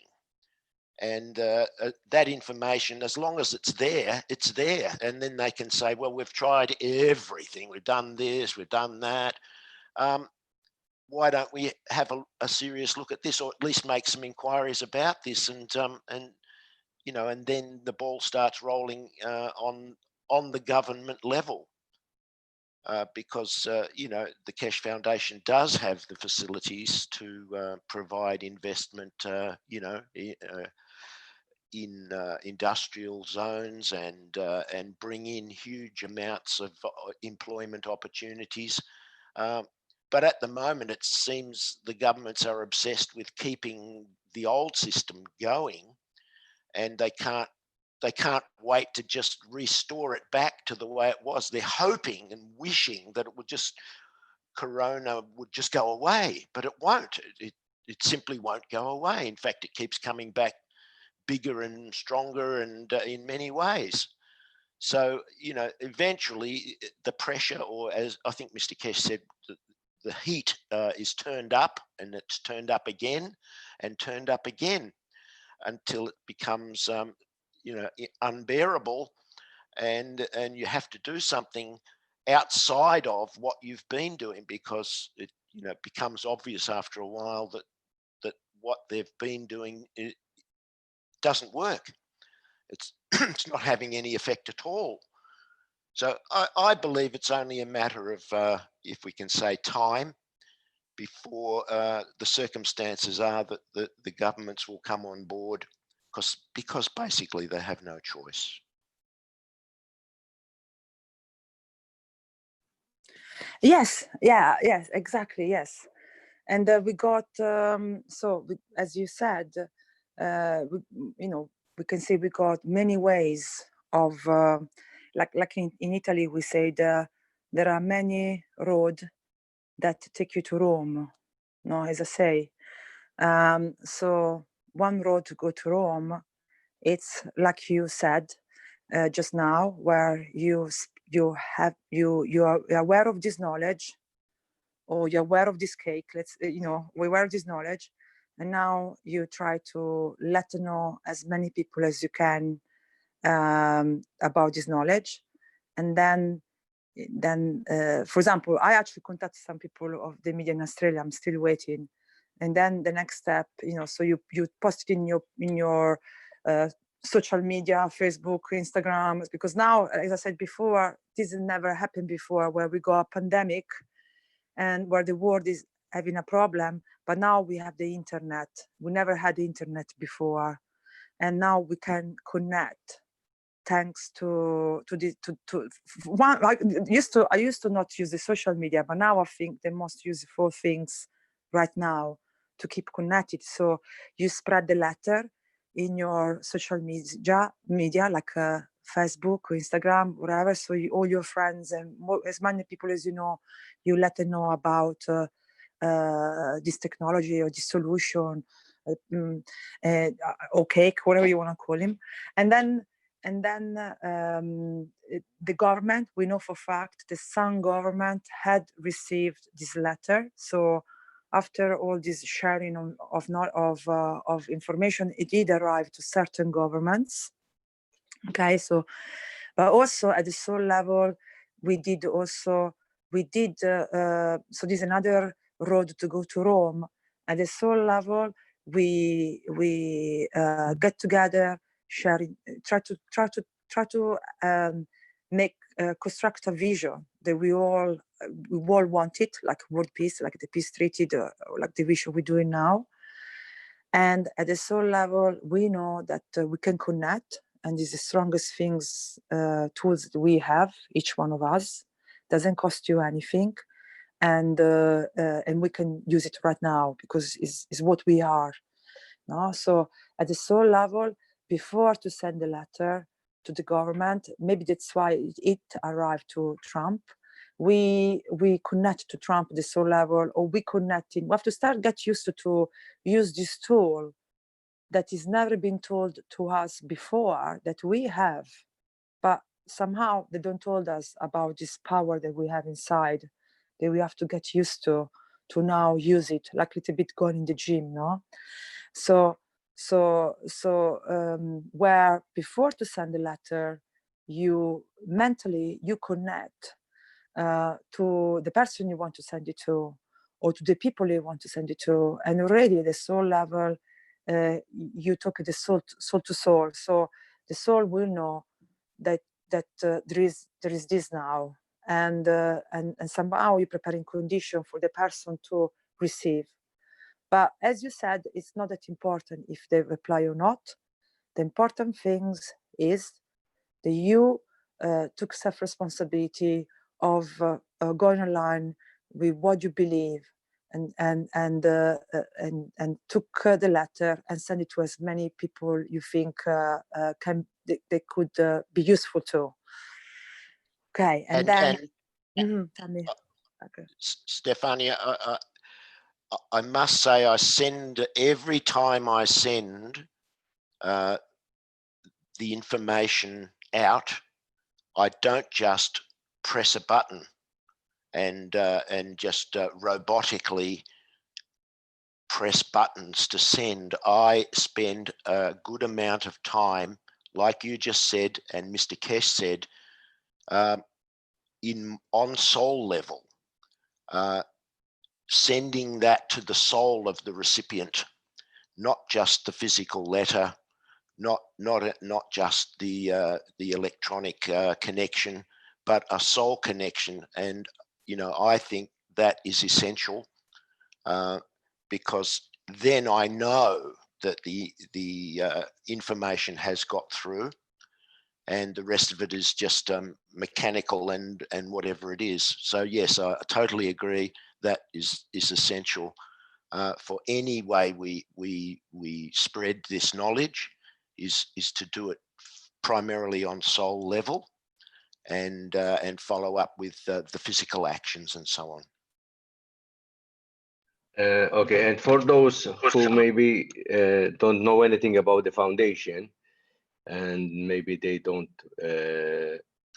take this step, to forward the open letter, they can go to on YouTube. There's a video. In fact, I put the link here about Parkinson's and Alzheimer's can be reversed. So they will see by their own eyes, okay, the transformation of a man who was in a wheelchair, okay, for 2 years. After 45 days or 50 days, he was walking again and moving his arms, and he can talk. Okay, so that's a good example, and to have a good idea about the foundation, what this technology can do. Okay, it's you can find it on YouTube. Parkinson's and Alzheimer's can be reversed, and I put the link in the chat so somebody can post it. Thank you very much.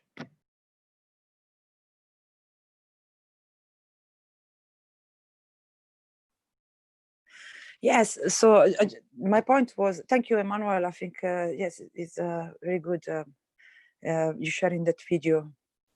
Also of the enhancement unit machine. Yes, yes, because, you know, I'm actually doing neurorehabilitation. So I worked I work all the time with Parkinson, and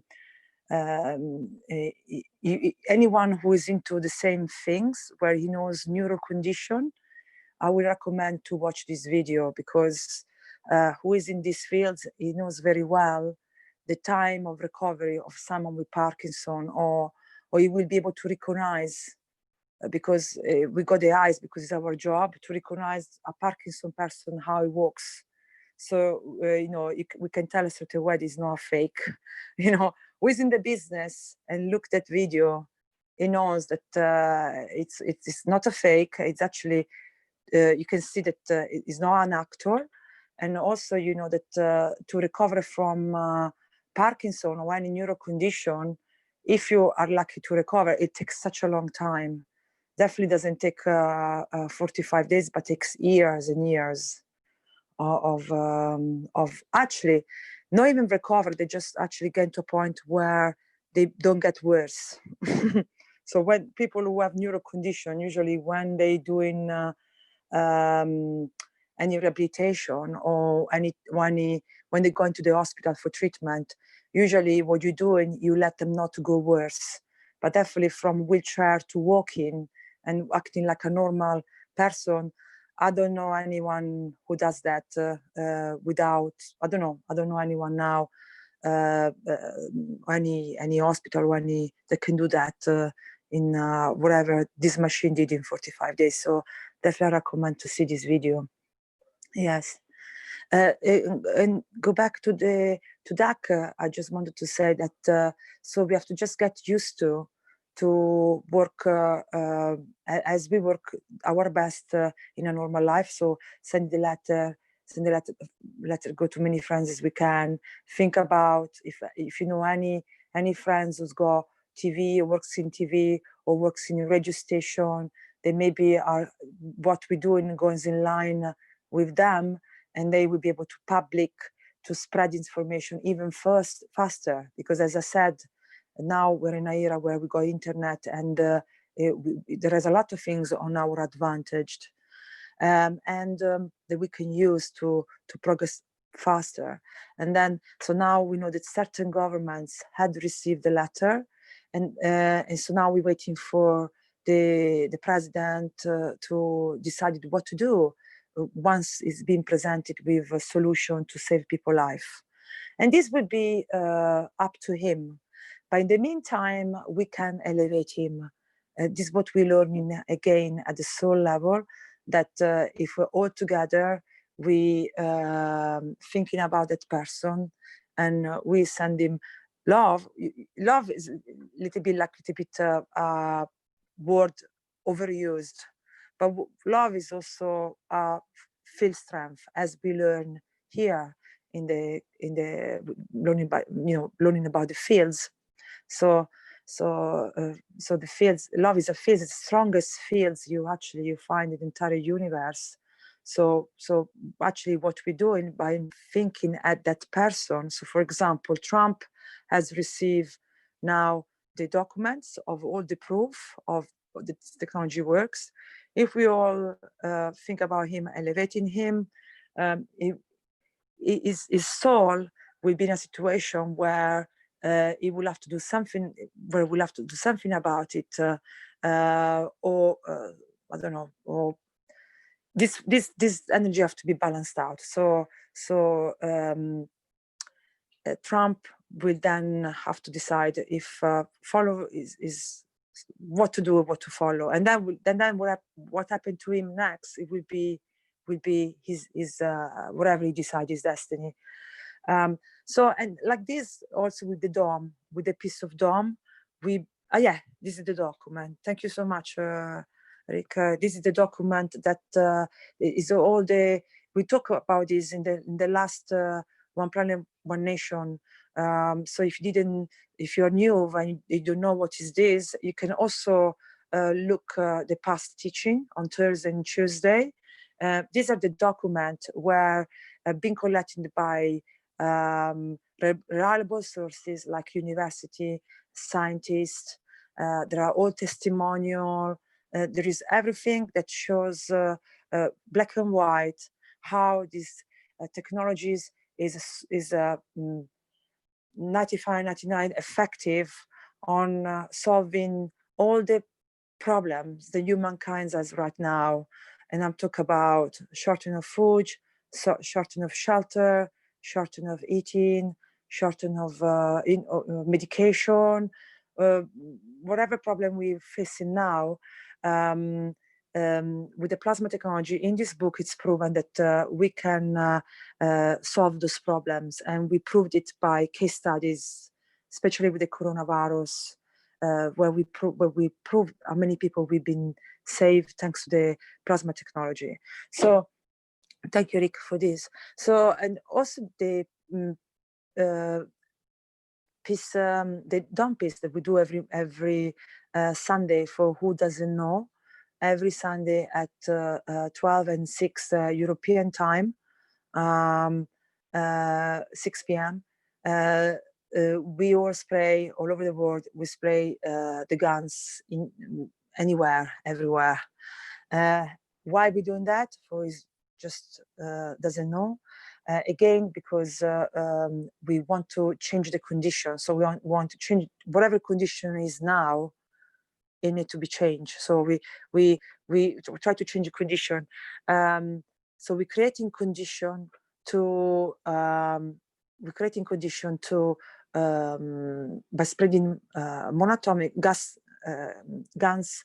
So in the particle in the air, you elevating again the fields.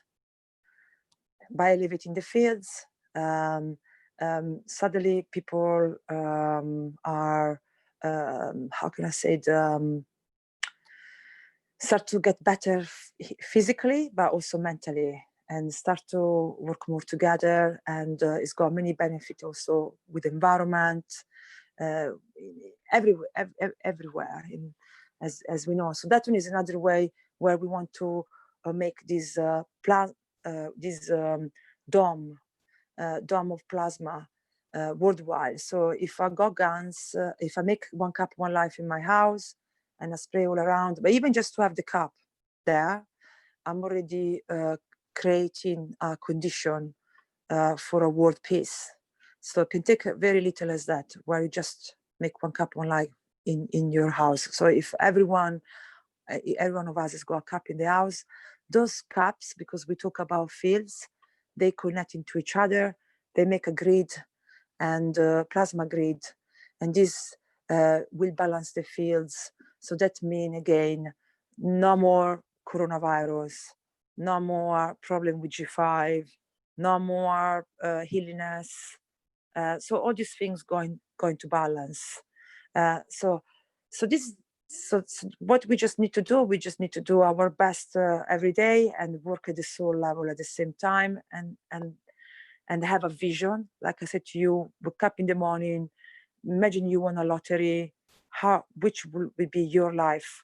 And then also you have to connect with the goods of all. And so, and the common vision, what we have in the Keshe Foundation is peace, so balance of the fields. So everything going to there. Yes, so I say this just because there are a lot you can do, which one of us can do, where we don't need money, we don't need anything to get started. Yeah, thank you.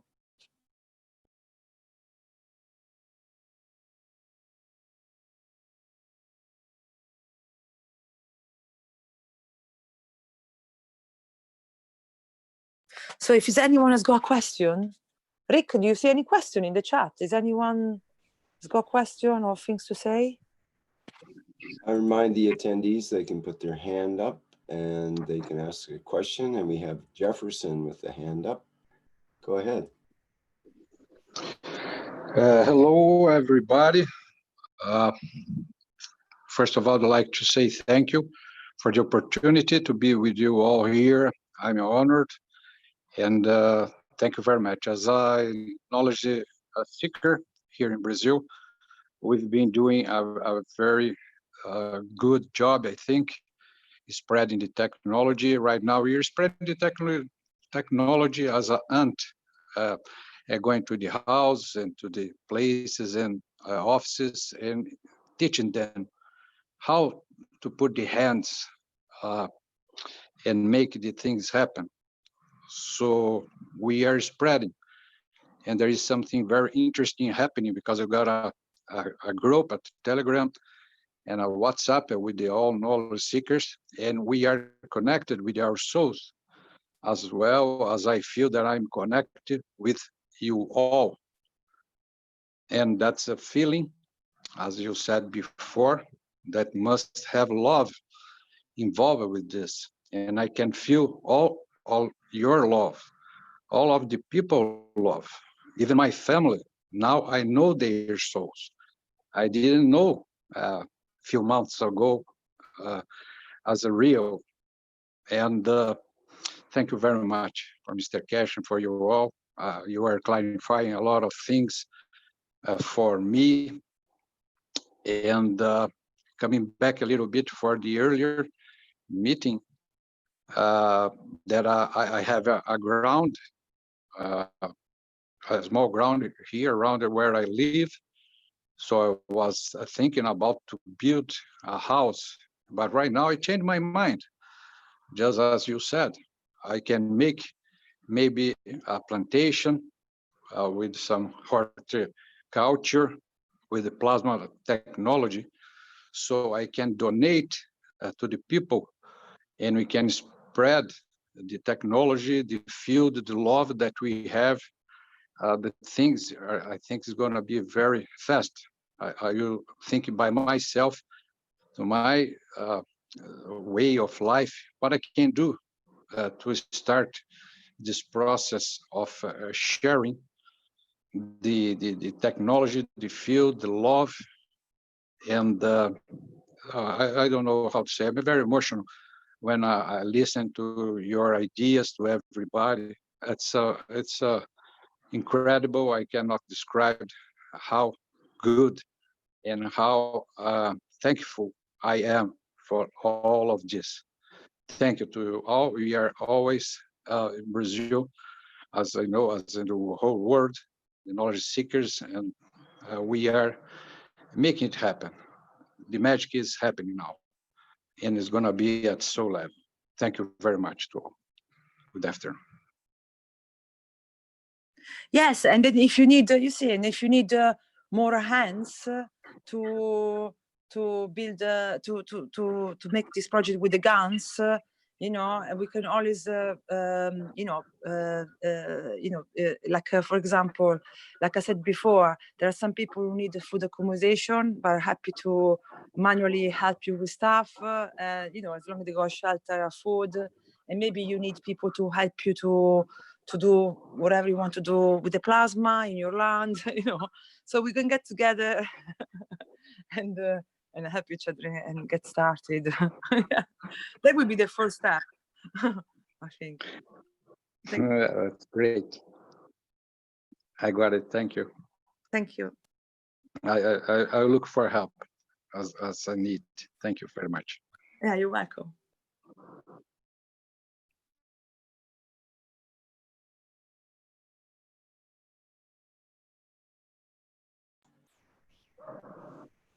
Okay, I'll just mute your microphone, Jefferson. Thank you. And hello. Marinus, I see your microphone's open. Go ahead. Yeah, hello everybody. Hello Naja and everybody else. I try not to talk and keep myself from talking. But I just had an idea. It might be useful because I'm short of breath. Right. I was thinking if in the letter we are going to give to public and authorities, if we could add what people need and want really, and everybody would decide if it answers their need, their worries, their anxieties, their lacks, they absolutely respond. For example, if I don't know who writes this letter, or so if between the people who write it, for example, sit and everybody says, what's my worry in life? What am I worried about? What I need really to be happy? And then they write it down and say that the people have the same thing, and we are all the same needs, the same worries. We need the same assurance in life and future, and people, children or grandchildren. So considering all that, they add it to the letter. So they don't have to, when people see their need is promised to be or supposed to be provided by these, there's no effort to do, they accept it. For example, if somebody has a problem and cannot go to the doctor, for example, MS or something, and for example, if you just said these things can be handled by this knowledge, of course that person would yes. Or somebody who lives in a bad situation, housing, and knows that with this the problem of shelter would be handled, or somebody who cannot offer buying or is worried about with this unemployment, how am I gonna feed my children and all that. If we promise that we can, I mean, we propose that we can handle the problem of food differently from past, of course they would. Of course they are for, everybody is like that. It's anybody looks for his interest. And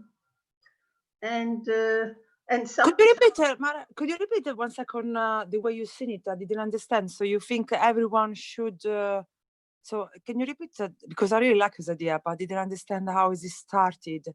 So like everyone should write a letter, did you say? No. She's talking about the existing letter that's Yeah. already been sent to governments. She wants to change it now. So No, it's not to sent to people.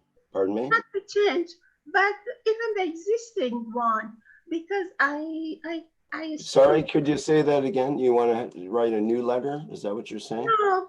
No, because even the existing one, I suppose that if the authorities don't accept, we put it in public view or with the media or whatever, because at the end, the governments are not capable these days to put a solution in front of people. That's why there's problem. So if we can add by, for example, the UC members, they sit together, each one asks, what's my problem? What am I happy to be answered? Or what's my neighbor wants? And they write it down and they say, okay, there is solution by this technology which provides that need. If you're worried about housing, we have the solution for housing or whatever, or health or unemployment or some illnesses. Without you pay a lot of money, you can do this. And some people are motivated by serving others and be occupied. So if we can put all of that, people accept it.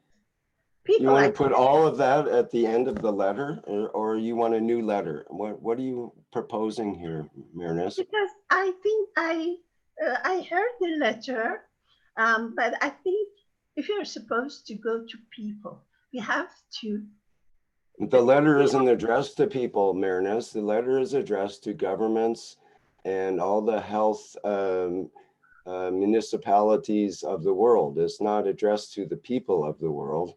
It's specifically for the governments of the world, this particular letter. If you want to create another letter with all those things, you could do that, but that's part of the presentation of the document that we just saw, that picture of the document.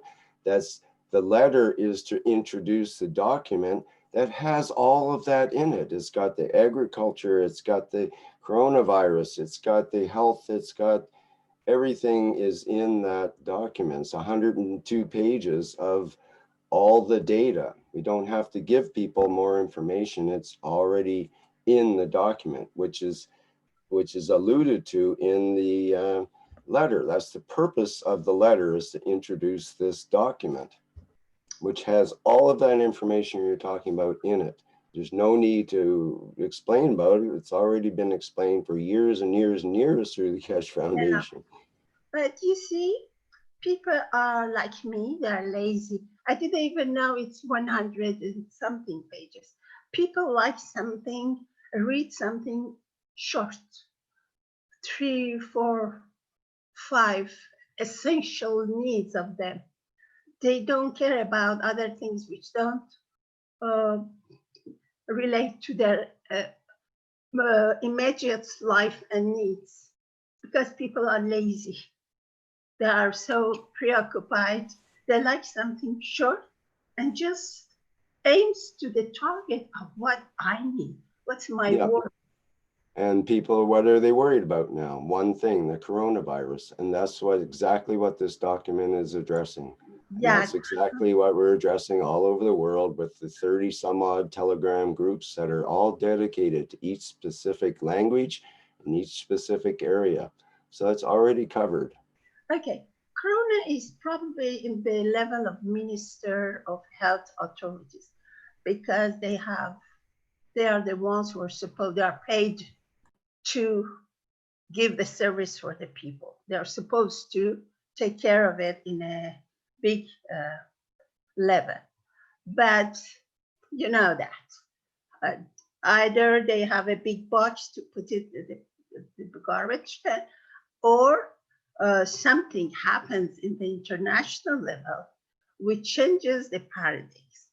Because in this level, it's like the family, political family, and nobody can do anything outside the decision of the family, right?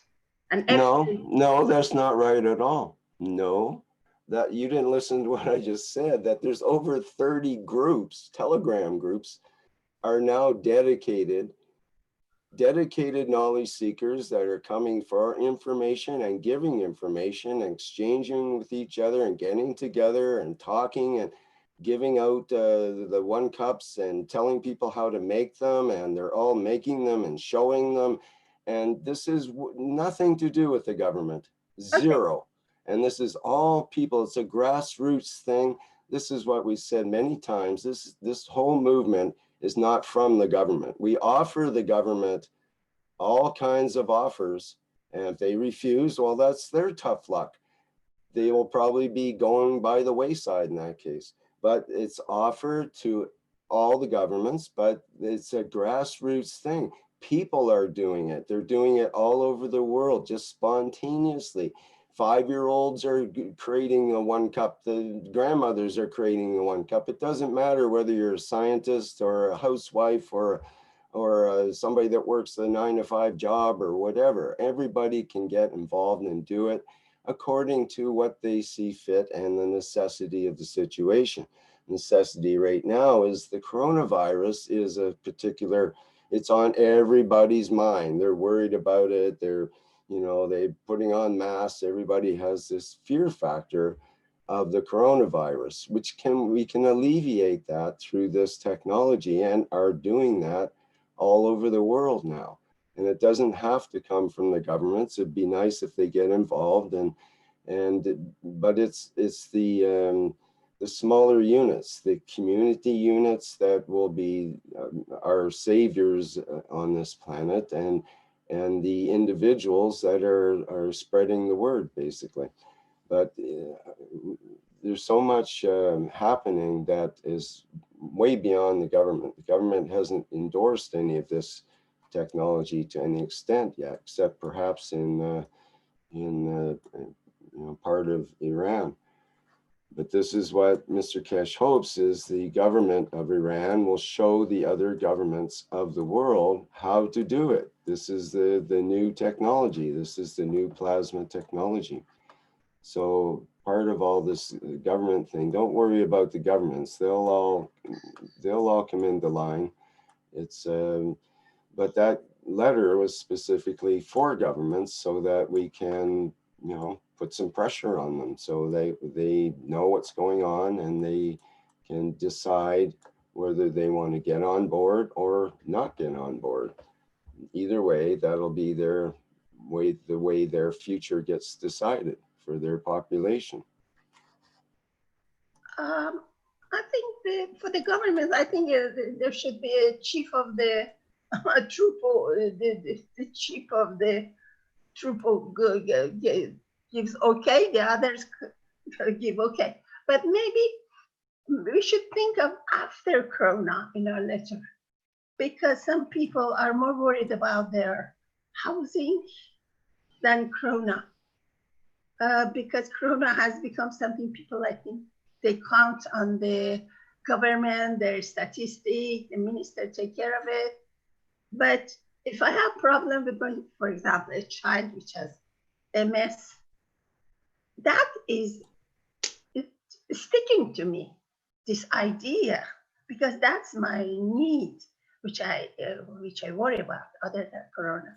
I mean, we should find what people really need and put it in our letter for after Corona, probably, because we can do a lot of things. So we can make it interesting for people to read it, to take time to read it, because people are used to hearing things. Mehran, may I make a suggestion for you? Hi. It's Elizabeth. Yeah, Can you hear?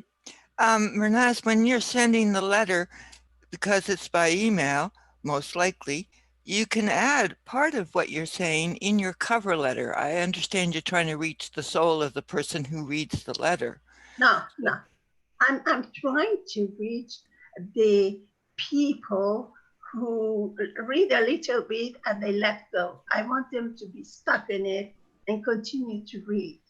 Well, that's what I'm saying. Not the purpose of this letter, though, Mehran. This letter was composed specifically to the governments. Let's have a look at the letter. I mean, it's got all over it. It's to the governments. It's not to the people. We've already addressed the people. We've got 30 some odd Telegram groups for the people. We've got knowledge seekers workshops, plasma group, this group, the testimonials groups. We've got the private groups. We've got people covered all over the place.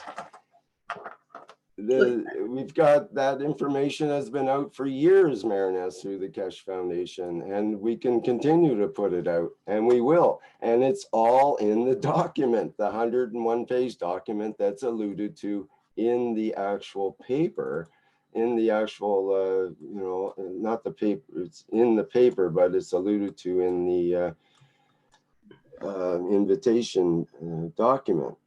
So I don't understand why you want to add all this stuff to the letter and get it confused. It's supposed to be a short letter, very concise, and it's been worked on by the Universal Council for hours and hours and days in order to come up with it.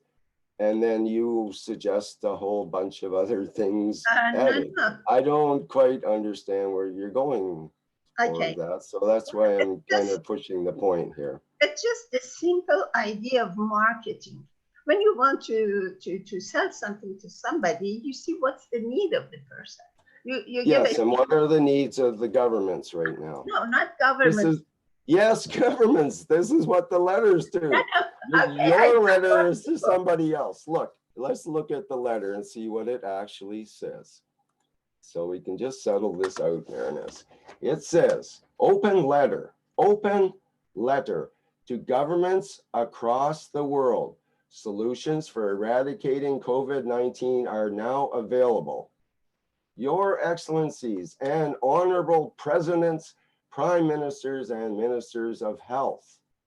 Then it goes into, we, the Universal Council, bring to the attention of all people and governments across the world the below offer a solution for COVID-19.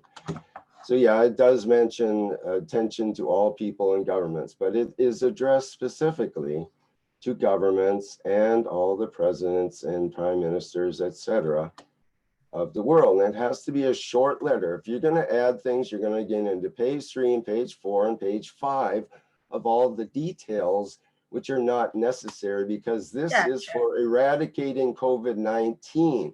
And if you're doing marketing, the worst thing you can possibly do in marketing is confuse the person you're trying to market something to by giving them too much information or by splitting their attention from what they have their attention on to all the other things that you could possibly in the universe bring their attention to. It's just, this is a specific letter specifically addressing the government, specifically about COVID-19 and about a solution for that. And that introduces the other document that we saw, the new scientific document that has all the other solutions in it. It's like a Pandora's box. They open this letter and agree to this, and it opens up the document and bingo, it starts to talk about all the agricultural solutions, the solutions for all viruses and ALS and all the other things that you're talking about are all in the document already. We don't need to expound upon it in this letter. You can expound upon it as Elizabeth suggested, is, you do a cover letter and put in all the other things that you believe the Keshe Foundation can do for, or plasma technology can do to help governments or individuals or whoever you're addressing your letter to, or sending your letter to. You see, I must have had to do with authorities in Iran 3 years ago for agriculture, because it was so important for me, even though I'm not into agriculture. And I know what they want, and I know each one looks at his superiority. So that's something else. And other thing is, I heard Emmanuel today, which was talking about things which I thought it concerns people as far as unemployment and things like that, which I thought it is concerning the people. Am I wrong? The first speech of Emmanuel today was about unemployment. We are ready. We have everything ready to invest and everything. So it was about government also, no? Emmanuel. He was talking about we are ready to invest. We have everything ready as to create jobs and all that. Manuel's not here right now, and yes, that was part of the document from the Universal Council. That was not part of the letter that we're talking about. And it's going to be a letter or something document? Do you know about the letter that we're just looking at now on the screen, Marinus?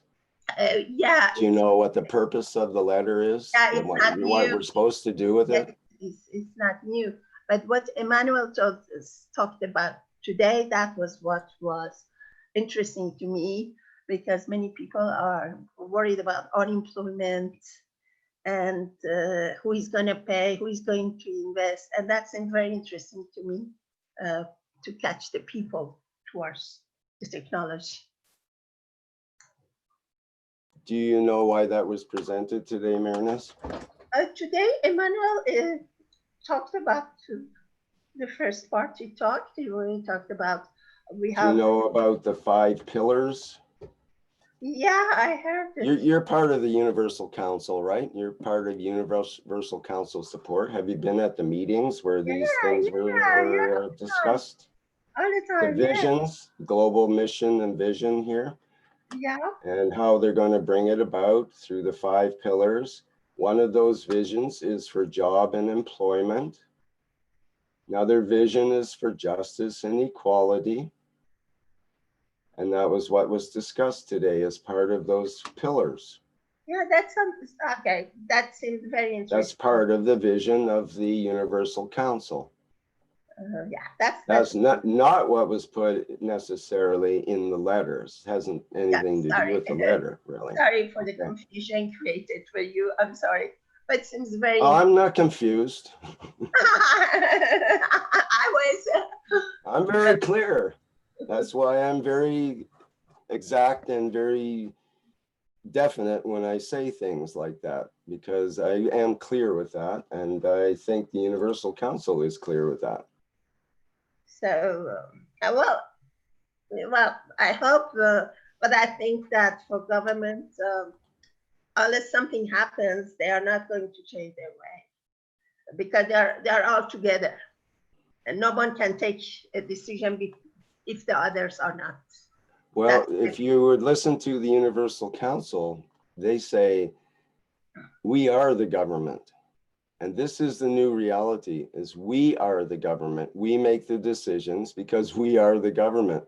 And people take their own responsibility and their own authority, which is what is going on in this planet as we become more transparent and more telepathic and more able, more empathic of each other, is that we will have that justice and equality, and we will have our ability to regulate ourselves, to govern ourselves. And this is the new reality that's occurring.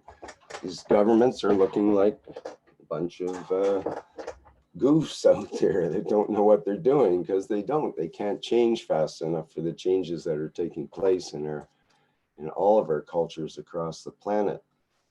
So they want to try to control things more and so on, but that's not happening through the governments. It's happening through personal control and personal responsibility. And that's the difference, that we are the government. The people are the government now. So we make offers to the governments, but only because we're trying to be nice to give them a chance to actually change and actually help the people and actually work toward that goal as a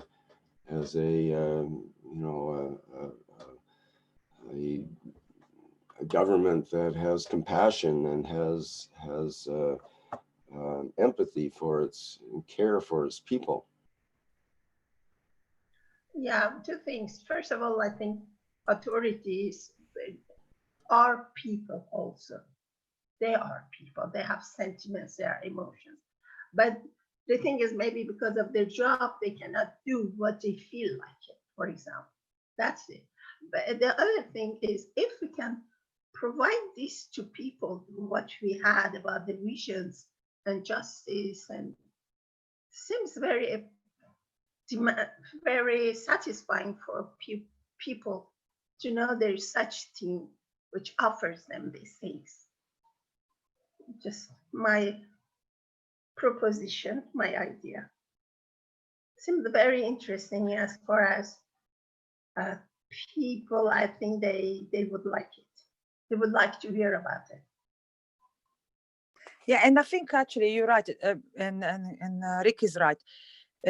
We are the government, and the governor represent the people. It's always been like that. It's just sometimes when, also because we were talking about equality, is also when the people are in power, they start to distort information to their advantage, or infiltrate the government to their advantage. So we just go back as we start, in the sense that the government are working for the people, and the people and the government represent the people.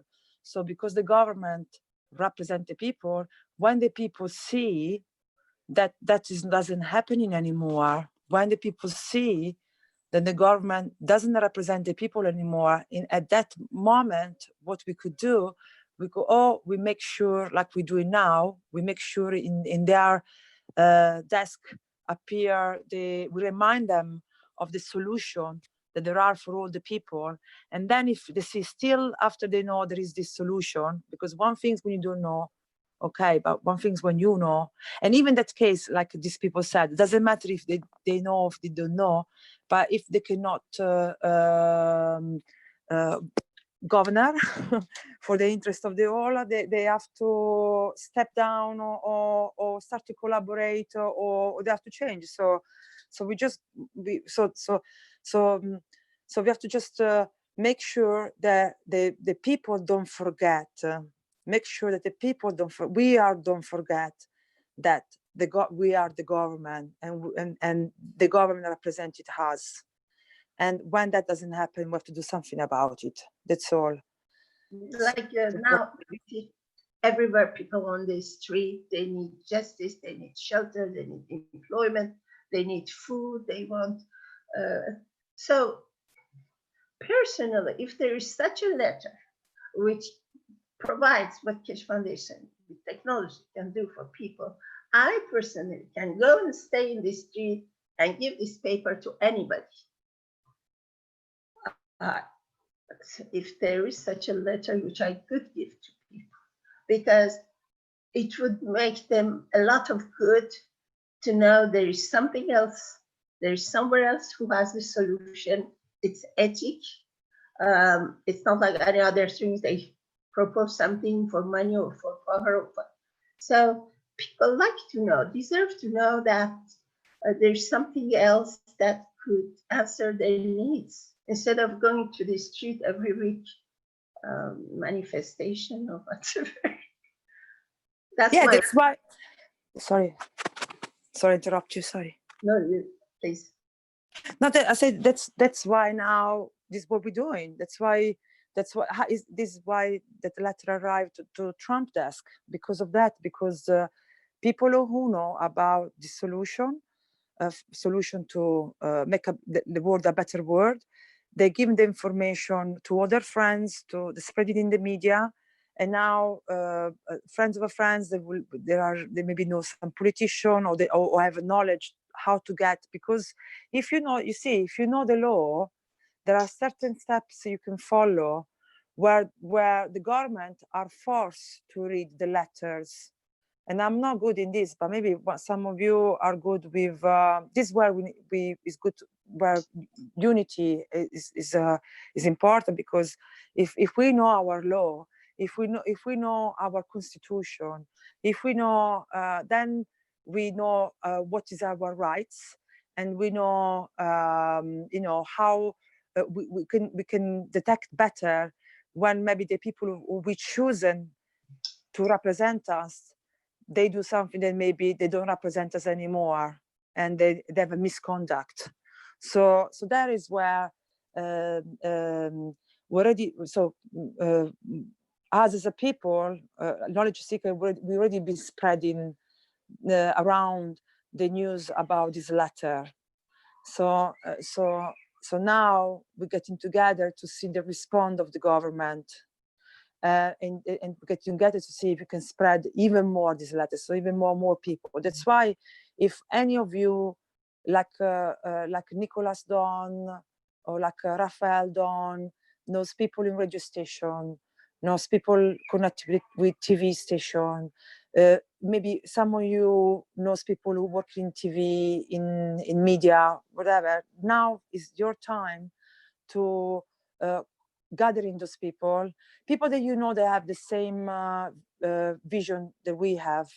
They will be online with what we have, what we're saying. It's time to gather in all these people, because they are the one who they can spread even faster, because the media is a very powerful tool, as we all know. So this is the time for those people to come out and make interview with knowledge seeker, even with Mr. Keshe. Mr. Keshe never refused any interview when it's, if it's a reliable TV station, or he would not, you know, he would be very happy to do an interview with any journalist or TV station. They are well respected, you know. So in this way, we can reach as many. This is what we have to do now: reach as many people as we can through our media. Yes. So I would say this. So I will invite again, if any of you know these people. We can even put them together. Like we can even create a group where we can put together all these journalists or TV presenter, or you know, we can put together and you know, in this way, you know, they can communicate between them as well. But yes, so we're at this moment now. No, I don't know if anyone want to say anything, or if we have no more question. You know, I will also call it, you know, wrap it up if no one has got more question, because I think it's more nearly 3 hours, or I'm wrong, or 2 hours. I'm lost the count of the time. Stefania, it's Coming Dean up here on from 3 UK. hours, yes. Yes. Hi guys, can I quickly just ask you a question, Stefania? Yes, about please. the groups and the media. It would be a good thing if you when we approach people on our own, we're one voice, and that's very powerful, as we know. But if you get, like with the Universal Council, it's a council of 12, or what, you know, the numbers that it is. But if you then diversify and spread these circles out, then I think, you know, if we're getting together in little groups, those groups become more powerful, and then it becomes a division of you know, of the core. So that would be a beautiful thing to do, I think. I think these groups all around the place getting together, one could be interested in media, one interested in writing the letter and sending the letters out, play to people's strengths, and come together as a group, as small groups, could be a very beautiful thing to spread the knowledge around, I think. Thank you, Dean. This is what we're trying to do. This is what we're trying to do in the past, since we start to put together the strategies, no? So, and this is a good idea what you have just now, where as been said already in the past, where every knowledge seeker and any universal council supporter, so for example, they will in their own nation, so if they are connected between them, they will know in their nation, the people they have part of these Telegram groups, they will know if between them they have a journalist or they have media people that are interested. For example, I'll make an example. In Italy, I said to the knowledge seeker in Italy, and I said, look, I have people are interested. I got a journalist in Australia. He's waiting for have the data, and then he will. They told me it's from a very important Australian TV station. So he's waiting to gathering all the data to then be able to make this interview. I know this guy in Italy who knows a politician and another journalist. So I know, for example, 2-3 journalists. I'm being also getting in contact with someone who knows people in the movie industry, and we are thinking to make like a movie. Can be animation movie. We thought this many times in the past, but animation movie maybe it can be about the soul, or a movie or a documentary, something that can also be very easy to spread around, and will give to spread the knowledge, you know, around faster, because this is what we need now. We need just to spread the knowledge as fast as we can to as many people as we can. This is the one of the priority that we are at now. And so, but you're right, if we creating, for example, if my journalist I know, and you maybe know some journalist, and somebody knows other journalists or other TV people or movie people, and they are online on what we're doing, maybe in the future we could create a group for them where they directly have like you know, like the emergency chat for the coronavirus, we could have we can have a chat for whoever is in that fields. We're already doing this with the Universal Council. We'll separate in a different category for strategy. But the platform like today, like now, is where every people can just tune in this platform and come up with ideas or solutions. So, for example, for example, someone may be here now as a journalist, and maybe you can say, "Hi, I'm a journalist. I've been following the KSSI. I really like your ethos, and I really like the way you work. I'm in this industry for 20 years. It works like this, so I recommend to go this way with the media." You know, this is where now we need the connection and to stay connected and exchanging skills to get the strategy out. So it's now where we need your help. It's now where we need, you know, the help of all of you. So if anyone knows anyone in media, you can come with suggestion. And then we can also with the laws, because like I said, these three doctors were talking before, because that's people who were, for example, I would definitely gonna try to approach them, because they make an announcement where they were looking for people like us to get in together. And I'm sure in the world there are many people like this doctor, like us, like I don't know if any of you, those other group, where they're getting together, because they see that now there is no more time. There is so much damage this epidemic has caused for different reasons. For economic damage, so people knows now no one can wait, so we need to act now. So now this group getting together from nowhere, or people who's got integrity, who's got all the 5 pillars we wrote before, and we have to just somehow united all these dots. So again, if you know any of those groups, like I was telling before about these 3 doctors, get in contact with them and see if we can unite the all. I don't know if anyone wants to add anything, and then we can maybe close for today if no one has any more questions.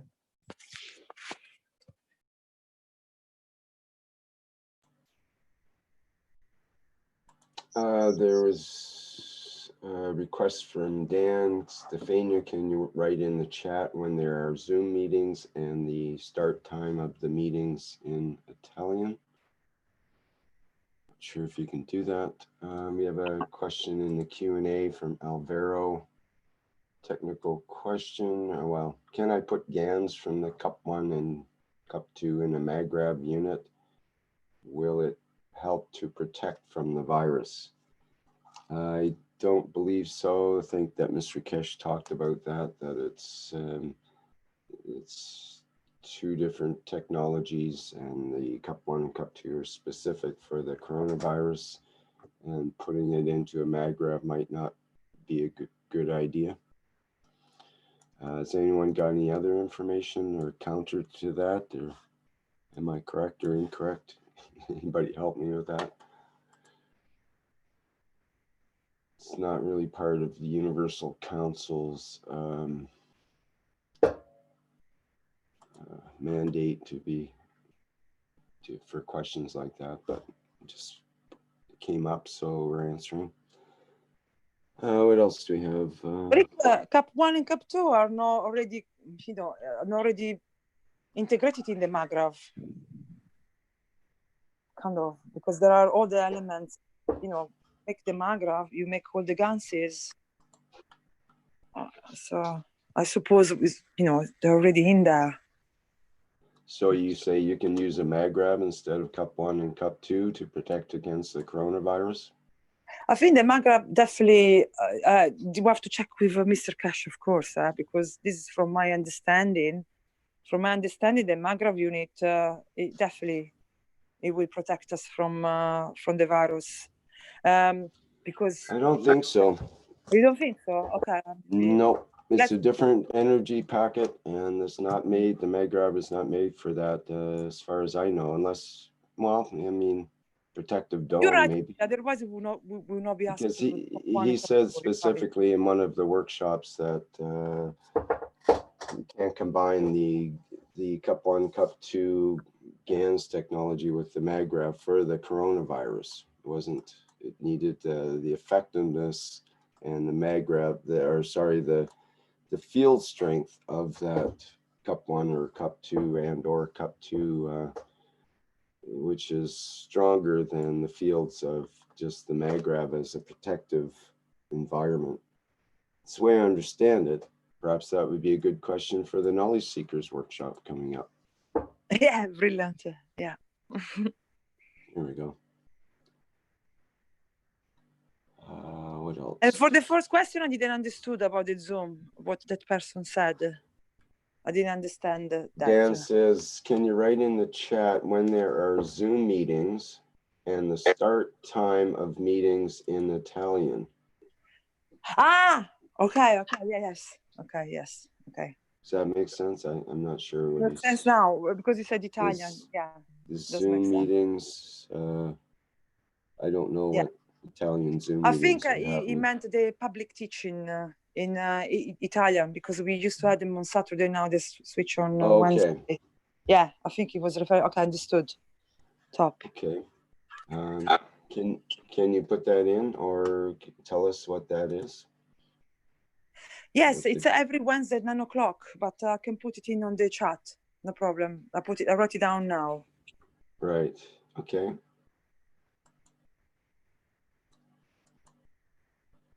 It says thank you. And what else do we have here? Check on the other streams. There were some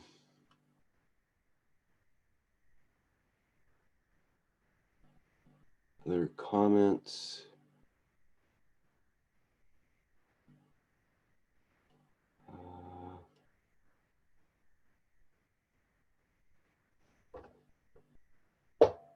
Kristen was commenting, has anyone tried silver instead of zinc?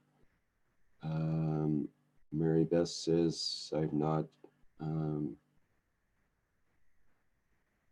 The body is mostly made of copper, zinc, and iron. Be careful what you are creating, and so on. Yeah, we don't normally work with silver in our GANs to make GANs. Some people make nano silver, and that's a whole different ball game. That's, as Mr. Keshe said, the nano silver or silver colloid, as they call it, works on the nano level because of the size of the particles, and it's on a different basis than the field effect of the GANs particles.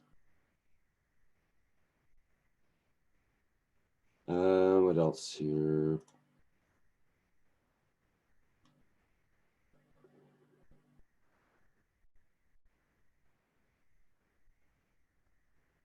There was a question from Dolores, perhaps we could address briefly. Who says, it seems the world governments have already made their plans.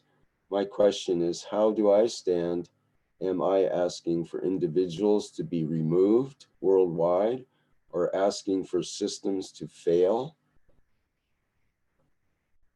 I think as well, I can answer perhaps from my perspective is from what I said earlier, is that you take responsibility for yourself and your surroundings and those who you have some influence over.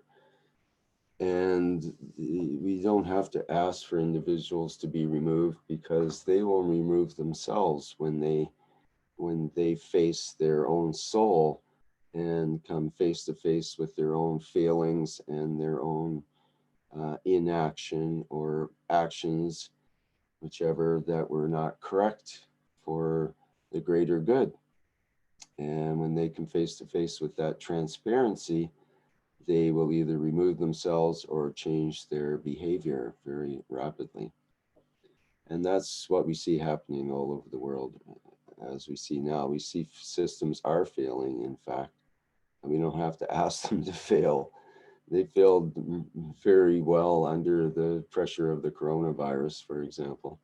All of our systems, the systems of taking care of older people, for example, have totally failed in many parts of the world, and it's because they were broken to begin with, and now we're fixing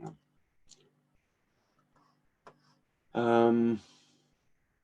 Is there anyone who would like to answer that question? How do I? She asks, my question is, how do I stand? Am I asking for individuals to be removed worldwide, or asking for systems to fail? Anybody like to? I think the bottom line is that when we elevate people, so we have to get used to a new way of thinking, that it's like we are the creator, no? So we say, so as I said, so as we saying here that we are the creator. We start from the starting point where we are the creator, and so because we're the creator, so we have to start in the new way. The new way of working will be like you're elevating people, you're elevating individual, you're elevating groups. So the moment you elevate, it means that you can elevate. So it means definitely you're not a victim. So in this way, you're taking position where you are the creator. So it's not more question of eliminating, but I think it's question of elevating. This I would answer. Beautiful answer, I think. And it goes right along with the last slide here, which is, I give freely from my soul to all souls in existence. Take what you need, I am present. And that's the sort of the mantra of the Universal Council. Can I add one more thing to that too? Is for instance, in Canada, our Prime Minister, and we've all, those of us who are doing this, have been elevating his soul, and he is revealing himself in all his misconduct over and over and over again. So we don't have to do anything but elevate his soul. And it all becomes revealed, because as you elevate, things are lit up and you get to see what you've done, what they're doing. And so you can only take care of what you're doing. And if you're praying and asking and giving freely from your soul to all souls in existence, take what you need, and seeing them being that their own soul starts to conduct their physicality. And that's what's happening.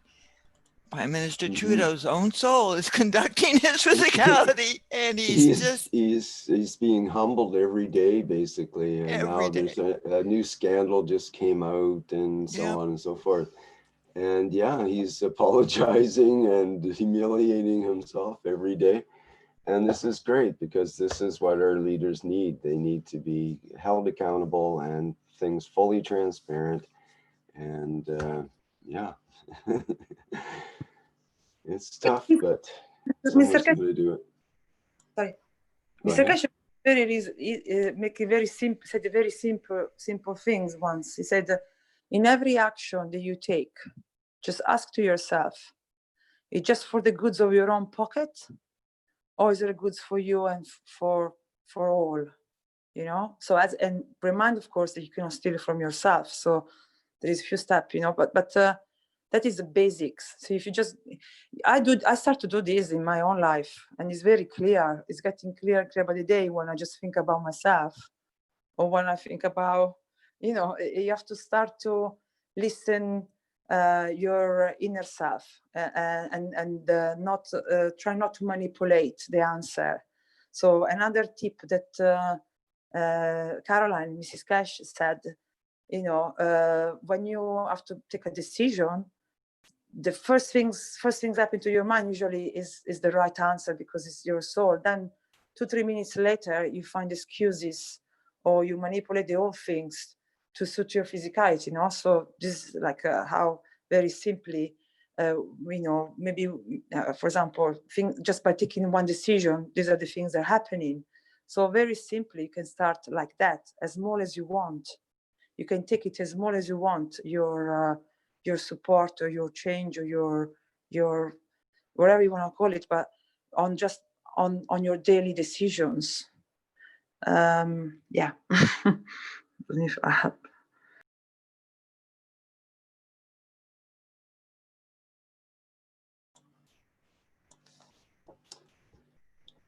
Okay, if there's no other questions, then I guess we can close for today. Yes, we can close. And the main point, this is for me, it's now spreading the knowledge as much as you can through using your media, your friends, or whatever. It's like when you're watching a nice movie and you want to share the experience of this nice movie, or whatever, you know, when things are nice, you want to share it naturally. And then be connected. Really important at this present time is being connected and stay focused. It's something I'm working on being focused. For example, it's one of my weaknesses.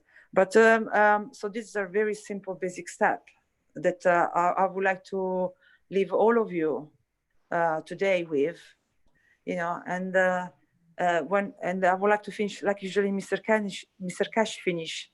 And I hope that this will bring us to be more united, more connected, more spreading love, supporting each other's, and just following these basics and follow the same vision. Slowly, day by day, we get in there. Yeah. Thank you. If anyone wants to add anything else, thank you. Hi guys, it's Dean again here from UK. Thank you for a beautiful meeting. I think Stefania and all of you that have spoken today said some very beautiful things, all contributed, and it's a wonderful thing. And I'd just like to thank you all deeply from my soul for the love and the beauty that you're showing to everybody. You're freely giving from your soul to create this beautiful thing for humanity, and it's so wonderful. Thank you so much, all of you. Thank you.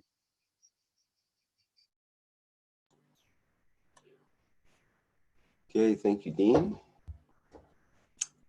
And thanks to everybody, for everyone from the Universal Council today presenting and showing us the way forward into a new planet of one nation and one race.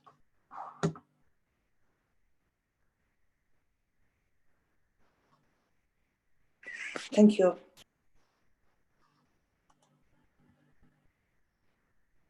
Okay, I think that wraps it up for the 126 One Planet, One Race. I like to say One Nation, One Planet, One Race for World Peace for Tuesday, July 14th, 2020. Thanks everybody for participating and listening to today's show. And may you all help to put out this information to the world, and we'll bring about a peaceful planet within a short period of time. Okay, thanks everyone, and bye for now.